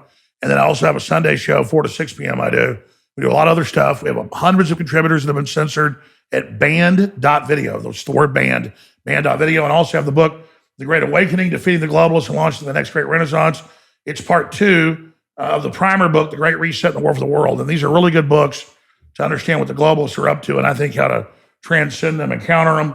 And the globalists are trying to shut us down, so any support we get is great. 100%. We're going to put links to your books and all your stuff at lukestorey.com/Alex. But I'm not done with you yet. If you're still willing to go. Hell. All right. Shoot, I'm not tapping out. All right. I'm sure I'm driving your wife crazy down there. I appreciate this. She's patient. And your dog Cookie. She's patient. Next question. Dog's Cookie, right? Yeah. She often comes up here, but her nails, we found, tap on the floor with these new mics. Doesn't bother me. They pick it up. Cookie. Cooks. Alex wants to see you. All right, here's what's up. I had Dane Wigington on the show recently. It'll be published, I think, after yours, because this show is New Year's Day 2024, baby. And then I had people sending me stuff about, he covers geoengineering, geoengineeringwatch.org, Dane Wigington. Yeah, I love him. Right? I've had him on many times. So then I had people messaging me saying, oh, he's controlled opposition. Chemtrails aren't even a big deal. The real issue with the weather modification is the Doppler, basically rain-making stations that are all over the world, and that we don't actually have natural weather systems anymore, that we've taken it past the point of natural hydrological cycles and precipitation, and now 100% of the planet, the weather is controlled using geoengineering and using these Doppler kind of rain-making systems and devices that they have in place. So I'm a huge advocate toward natural skies. I guess you could say I'm very pro-sun, pro-blue sky. Oh, I was down in Big Bend just a few weeks ago, which isn't in the main jet corridor, so it's just crystal blue skies. And remember that as a child. And they go, oh, it's a condensation trail. No, when we were kids in cold weather, it would fly over and disappear in about a minute. Yeah. Those are real ice crystals. This is barium salts, aluminum dioxide, other things added to the jet fuel under patents that aerosolize into the sky. But I would love, because I am actually an expert on geoengineering, I'd love to answer your question. Okay, well, that's essentially the question. Do you think, I mean, it's a given that geoengineering is happening. As you said, Brennan admitted it on TV, that, the UN treaties. Yeah, I mean, so the funny thing about that, again, it's them mocking us, is for all the years us tinfoil hatters were talking about chemtrails and getting treated like insane people, when all you have to do is have two eyes and a brain in your head and look up and know that it's not a condensation. And now you turn on CNN or ABC, it's like Bill Gates to block out the sun. And for decades, he was in a project with the Department of Energy saving us, spraying chemicals out of jet fuel to block the sun. Well, I have like NBC, ABC. Oh, the jets, it's put in the fuel and it creates these nuclei to create, blocking of the sun. Yeah, it's all there. Well, that's the frustrating thing, is when they leak information like this, they frame it as something that we're just thinking about doing this. And meanwhile, they've been doing it since the 50s. I mean, I remember in the mid 90s, I was living in LA, and when I learned, the word chemtrail, I started just looking up, using my brain, and it was like, holy shit, we are under attack. It's nonstop. Yeah, well, the biggest day, every day. The biggest misnomer is that it's spray planes. There are spray planes. There are government manipulation of weather for key events to manipulate major weather patterns or hurricanes and typhoons. That goes on. And I had the father of weather weapons on. He's like 90 years old. Ben Livingston. You can type in Alex Jones interviews father of weather weapons. Ben Livingston. You're welcome to play it if you want. It's like a 2-hour interview from like the year like 2004 or something. But just pulling back from this and really looking at it, you basically, again, nailed it. Well, let's go back to the geoengineering guy you talked about. I've interviewed probably 15 times. Yeah, he's a great guy. He goes to the conferences. He shows their documents. He gets the experts on. He shows the aluminum in the soil. He shows it. And his main focus is the aerosolization. Well, that's a big part. I'd say, half the equation or more. And then other people always do this thing, not because they're even bad, but they want to feel like they're the cutting edge and they're the high priest and they are giving you the most hardcore info. So everybody else, even if they're an OG like him, has been exposing it, 15, 16, I've been exposed to it 25 years or longer. I don't compartmentalize it, or I don't territorialize it and say, I am the first guy. Here I am in 1995 with a guest on about it. But it just becomes, great.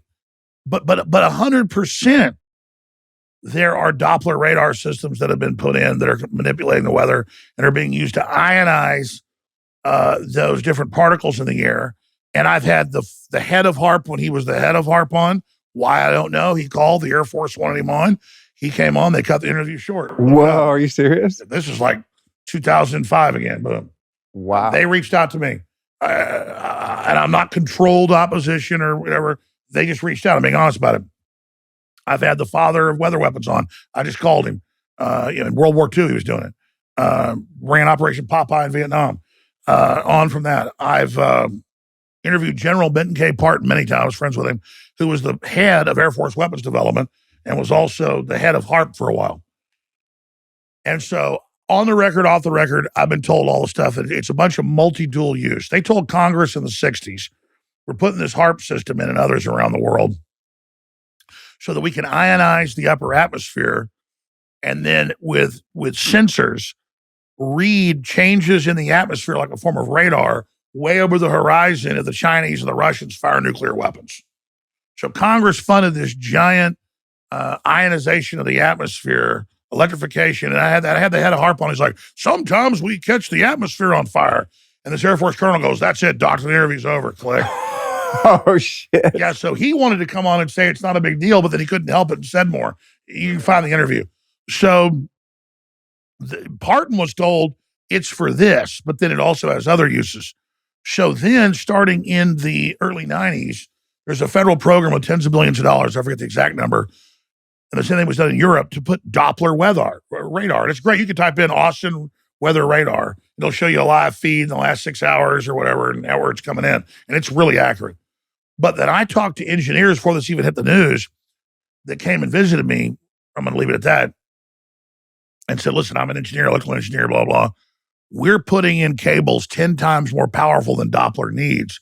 And we're told by these people at DARPA that they're using it to ionize the atmosphere so that they can manipulate the weather. Well, since I was told about that, then I saw articles out of Dubai and out of China, where China controls the weather with Doppler radar. And they go, they're more powerful than normal Doppler, but they're able to control the ionization and the upper and lower atmosphere. But it's harder because you can only do the upper atmosphere generally, where it has some effect with like what you call what causes the Van Allen radiation belt, or below that, what causes the aurora borealis. Lower, they've got to spray these different metal particles out to then create the effect. Right. So then that's to make the entire atmosphere electromagnetic, right? Because because this you talk about HARP. I mean, that's 1,000 cell towers essentially. And so what's crazy is about this. It's there. I'm telling people you can go search China and Dubai, and a bunch of other articles are using Doppler radar to control the weather. So then it's not that Whittington is bad. I think he's talked about that. I mean, I know he has on my show. He's mainly targeting, though, he knows the public to be able to, like radars doing this.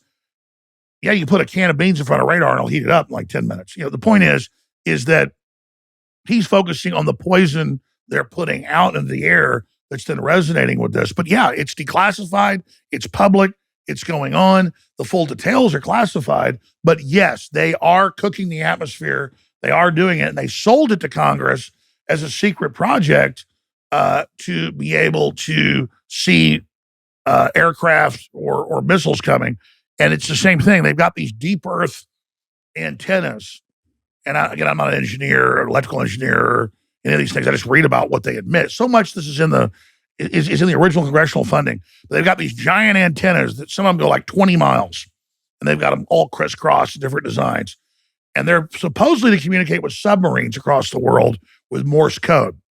Okay, in case they can't pick it up underwater with a dee-dee-dee-dee-dee-dee or shortwave, they pulse through the earth. But they found it's like a rhythm can do something, that these things can also create tectonic events.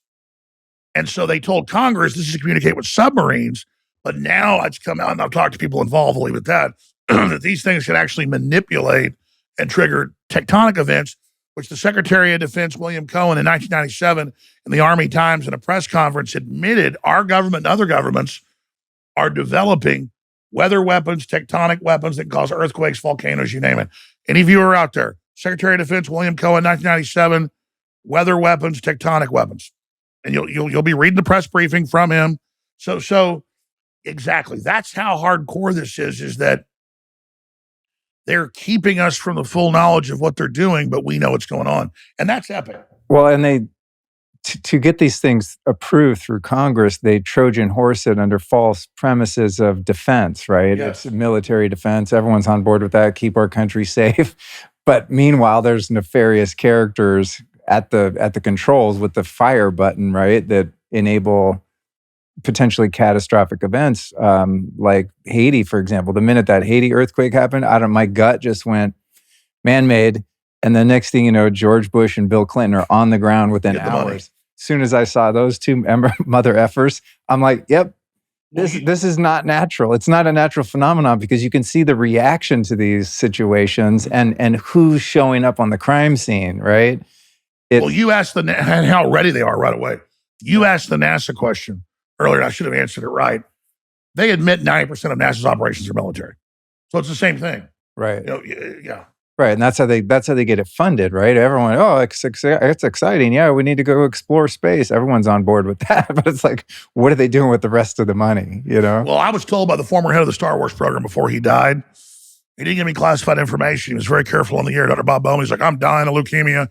I'll probably be dead in about a month. He was dead in a month. Tough guy, pulls up in his RV, knew him for years. Been on C-SPAN with me as a guest and stuff. And he'd been the secret head of it under Carter. They just called it Star Wars and popularized it under Reagan. And they had big floating just platforms that were just like metal matrices, just a floating grid. They would send up space planes that don't need boosters. They just go up unmanned with a payload, and then they go up and put their payload on the platform. They have little robots and stuff up there, even then that were radio controlled. And he said by the time he got out in 1980, he was still in the Air Force after that, but taken out of the program. He said there were massive numbers, and part of this was declassified when he said it on air, and we pulled it up. When he had a debate on C-SPAN years before that, the current head of the SDI thing was like accidentally saying all this classified stuff when he was debating. But they already, by the 1980, had upwards of 100 spaceships, basically just drones that have been Earth launched, not booster, but able to. I mean, hell, Neil Armstrong went up into space, just in a space plane. They had DU Sabo meteor guns. And a meteor gun doesn't mean like a movie, they're shooting a meteorite. It knows how to release a DU Sabo that has a rocket on the end of it to get it where you want into the atmosphere or into the beginning of the atmosphere. And then because it's a gravity well, it goes up to 30,000 miles an hour. Holy shit. And then when 100 pounds of DU hits, it'll go over a mile underground and have the effect of a tactical nuclear weapon. It's a decapitation weapon to take out government leaders. And he said in 1980, the whole Earth was ringed by these things with DU. That way they don't worry about nukes coming into the atmosphere, blowing up. Don't worry about putting nuclear payloads in space because they could, have a problem and then detonate and cause an electromagnetic problem. It could be embarrassing. They wanted to have a bunch of spacecraft put into space that would be nuclear powered, but people said, oh, that's too dangerous. But they actually had them up there. But no, and so in 1980, they had a whole bunch of these that they estimated within just an hour, they could kill every major world leader. Wow. And so that's Dr. Bob Bowman, former head of Star Wars. Let's talk real quick about this idea of controlled opposition. I've seen over the past few years with the rollout of the pandemic and people in the, for lack of a better term, truth community, a lot of finger pointing going on. And there's a certain sect of people that I perceive to be just kind of paranoid that claim, David Icke, anyone, Russell Brand, anyone that's sort of in the alternative media space, that they're controlled opposition. And there's, in other words, there's like no one that's immune to that, that is labeled as that. And to me, the whole premise of, I know controlled opposition has existed and I'm sure it does exist, but that seems to be like a mind virus that is put in place to undermine the movement of freedom. It's like a communist subversion tactic, right? Of accusing certain people of being on the inside. Donald Trump would be another one. Do you think there are players on the scene that are working for the bad guys and pretend to not be so? Controlled opposition is a real thing, and it never really has any patience. Maybe it's around a year, but then it immediately tries to call for violence or stir up trouble or lie about the group they've infiltrated. The real controlled opposition is that we all see through rose-colored darklies, and none of us are perfect, so we're all controlled by our own mistakes. And by things that we've not been right about. In my experience, and if you want to talk about controlled opposition, that'd be somebody like Sean Hannity. Like, he's meant to control conservatives, and he clearly gets a CIA script. He wears a CIA pin on air. And it's the same thing with like Wolf Blitzer. He's former, Israeli intelligence, Israeli national spokesperson. So he's a Mossad agent, and you've got over here, you've got somebody like Sean Hannity, who's CIA, and it's obvious, it's there, it's Operation Mockingbird, it's going on, but most people toe the line and really are anti-establishment, I've found. Plus, that's popular, but they'll go as far as they can go. So I'll answer the controlled opposition question this way. There's a lot of ways to answer it. It's easy for somebody that's starting out on the internet or got their own new show or written a book to say, I'm the only real person there is, and everybody else is controlled opposition. And then they'll use somebody like Elon Musk as an example. I think Elon's been an opportunist. He wants to make money. He wants to dominate science areas. He'll take money from any major investment group. So he's got his brain chip initiative, his driverless cars. I don't think any of that's bad technology in and of itself. If you're blind to brain chips, great, but we shouldn't make people do it. But then he's also doing things irrevocably damaging against censorship and to the globalists, and saying we should have more kids and we shouldn't want to depopulate, and the ADL's evil. So whether he's doing it because he sees liberty winning and he wants to come in and be the leader of that, or whether he's a good guy because, he's mad his firstborn son's been taken away and, is going to, I guess, soon have a surgery to have his genitals cut off. That'll piss any dad off. I would think Robert F. Kennedy Jr. is for real. They killed his dad in front of him, and they killed his uncle, but he said a lot of things I disagree with. I don't think he's controlled opposition, but I think his wife's a big liberal. Maybe he's controlled a little by her. I'm not saying he's a bad guy. You have to look at each person by the fruits that they bear.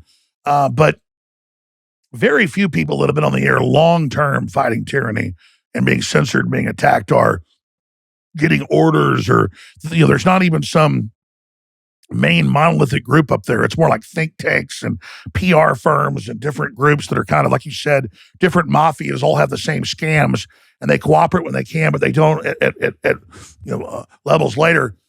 These are men and women we're up against. And so I think saying everybody is controlled opposition is saying you're weak.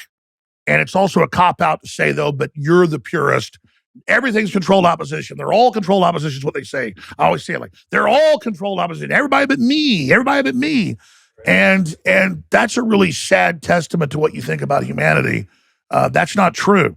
Just because somebody's been successful reaching a bunch of people, is most of the time they've been doing it a long time, and they've been accurate. And David Icke's caused irrevocable damage to the globalist. The opposite of controlled opposition. The guy's 100% real.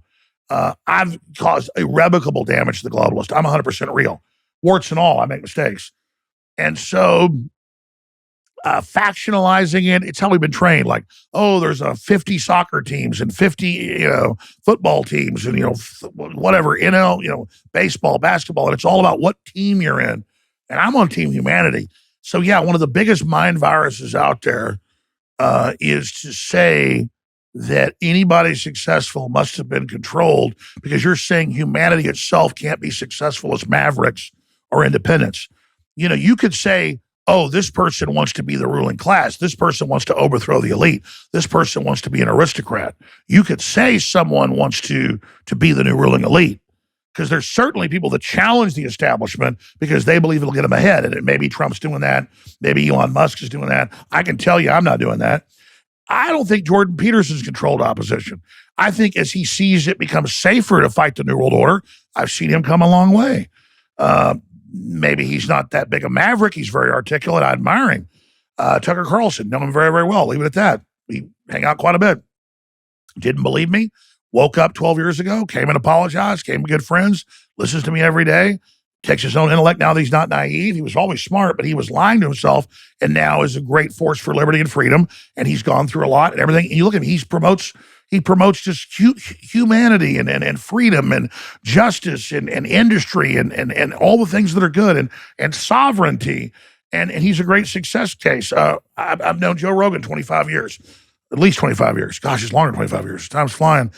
And, I've taken acid with Joe Rogan. I've taken mushrooms with Joe Rogan. I've crawled around drunk on, on the ground in Vegas with Joe Rogan. I've been to topless bars with Joe. Not that he does that in a long time, neither do I. But I mean, I've known Joe 25 years, been good friends with him at least 23 years or so. And Joe's 100% real. And I knew his psychology. He wasn't trying to work with the system and be a pragmatist because he thought the system was like him. As soon as they came after his speech, as soon as they locked him down, he then turned completely against him and said, I'm sorry, you were right. So people before, oh, he's controlled. Oh, he's getting orders. Nobody's giving that guy orders, okay? One guy's giving Joe Rogan orders. It's Joe Rogan. And so, I mean, to a fault. I mean, it's just, you can't, if you want Joe to do something, certainly don't recommend it. So, I mean, it's, to the point of almost, he'll see reverse psychology too. He's super smart. But now he knows the New World Order is real. He knows it's got to, he thought, why would the elite want people poor and to kill everybody? And this doesn't make sense. Well, now he gets it. I'll leave it at that. So no, Joe's not controlled opposition. I'm not controlled opposition. Tucker Carlson's not controlled opposition. Donald Trump loved America and was obsessed with self-help gurus and you can believe, do anything. And he went to North Korea and said, why don't you just build casinos and hotels and empower your people? Why do you want to have slave camps and starvation? And Kim Jong-un actually wanted it, but then China that runs it said, no, you can't have it. So Trump is a super optimist. He's made a lot of mistakes, but he wanted to open business back up for America. You could say because he thought he'd bring the establishment into his team, give them positions of power, share the wealth with them, that they would get behind him. But no, it was about a larger globalist plan. They betrayed him. So he wasn't controlled opposition. He thought he could control the opposition. Now he's awake and knows their game and knows I was right when I warned him and others. And that's why they're so scared of him right now. So no, Trump's the real deal. He's got problems. He's not perfect. So when people see good humans standing up, doing the right thing, then you have to ask yourself, are you going to back them or not? And something I've seen with the feds know they're super unpopular. The feds know people don't like them. The feds know people are onto them. They know they've got a 6 or 7% approval rating in Gallup polls. So they called me a couple of years ago and said, we won't indict you if you give us your cell phone from January 6th. Well, my cell phone didn't have anything incriminating on it. I knew it didn't. And so I had my lawyers say back, yeah, give me blanket immunity and then I'll talk to you. But I said, there's nothing there. They ran with the headline, Jones has agreed to testify and work with the FBI. Just because we talked to them. Oh, damn. So it's the same thing because they know they're so discredited. Now they can only try to use that against me. Does that make sense? Yeah. Like, oh, you're with us now. It's a joke, ladies and gentlemen. It's a fraud. So it's the same thing with, people like Timothy Leary. They were going to put him in jail for selling acid. And then he just met once with the FBI and said, hey, we're not selling it to kids. We're just, having retreats and things. And so they later leaked on him before he died. Oh, he was an FBI informant.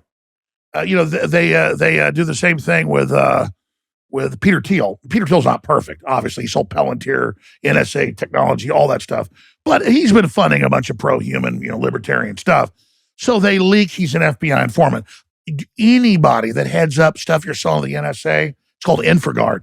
They have tens of thousands of CEOs where they come to you. You don't get the technology for that stuff you're doing unless it's not your even controlled opposition. You don't do it. I remember there was a company 20 years ago in Canada where a billionaire, I forget his name, launched the satellite and had his own sat phone, and he wouldn't give the CIA that. So they infiltrated his company, took it over, and so yeah, there reaches a level. Like, is Elon Musk controlled opposition? Controlled, he's obviously holds like a 3-star admiral position to be over those satellites and over those missiles, and that's what those rockets are. And he's the new NASA. And I know the people at the White House that were there, they've already got 3D printers and robots on the dark side of the moon. And the White House is like, go ahead and leak it, Jones. We love you. Go ahead and let them know we did that. And then people completely freaked out when I released that. But they've already got all that. Of course, Elon Musk is in the government. And he's making a run at the globalist arm of it. And the reason he's real is you wouldn't be doing that. It does irrevocable damage to them. Now, maybe he's Machiavelli. He's going to triple cross back the other way. I don't know. But, no, this is real. Okay, so I don't know how to explain it. People just need to understand that as evil gets more obvious and tyranny gets more pronounced, that there are good men and women all over the place, and that none of us are perfect, but there are people that want freedom and want justice and want to win. And if people just cynically believe everybody's controlled opposition and that everybody's getting orders from somebody, it's a load of crap. It's not true. In fact, there's not very many people at the top of the New World Order. And my big sin is that I decompartmentalize people in the government and corporations. People talk about military intelligence or the intelligence agencies. They're the most brainwashed, controlled mushrooms in the world. Kept in the dark, they feed them crap. And they fetishize, they've got all this intel, all this stuff. It's all BS. They're the most controlled group. Real intelligence is observing civilization and society. Real intelligence, it's actually all open source already there for you to figure out.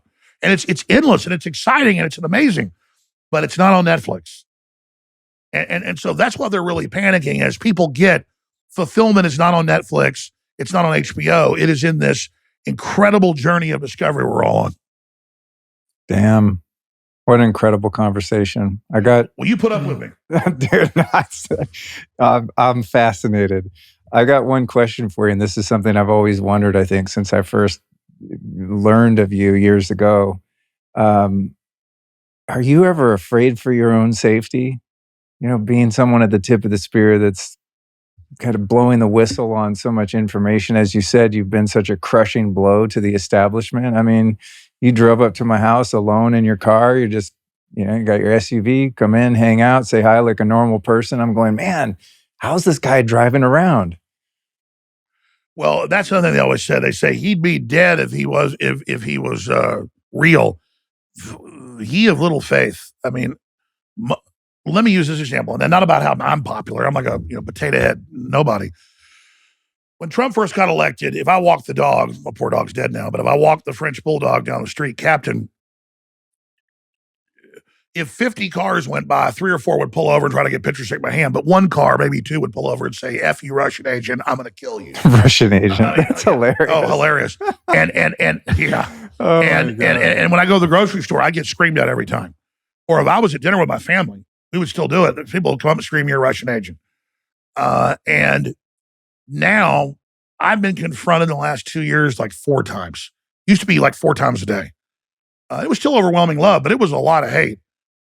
And again, I'm a public figure. Other people aren't. That's valuable to not be a public figure. I'm like, I'm a public figure. It's great you're not. Your anonymity is wonderful. But all I get's love now. So the general public is really waking up. Positive things are happening. And there are a lot of people that are getting dumber. A lot of people are getting smarter. So I just wanted people to know. What was the question? How do I sound myself alive? Do you fear for your life? Do you walk around feeling as if you're in danger? I mean, I'm a small fry, but sometimes I'll put out a podcast episode that's a little controversial, and I'll think, man, should I be a little more careful about the things? Yeah, I mean, it's like the number one cause of death till you're about 55 is automobiles. And I still get in the car with my 6-year-old daughter. I drive her. I'm going to drive to East Texas in a couple of days in the middle of traffic at 70 miles an hour in a tin can around other cars. Think of the danger of that. I mean, and I'm going to do it because I choose to do it for where I want to go, for my freedom. And so I have zero fear of being killed. I don't want to be killed, and I still kind of look around me a little bit because I want to take care of my family. But I know I don't have any fear because I know I'm a timeless spirit.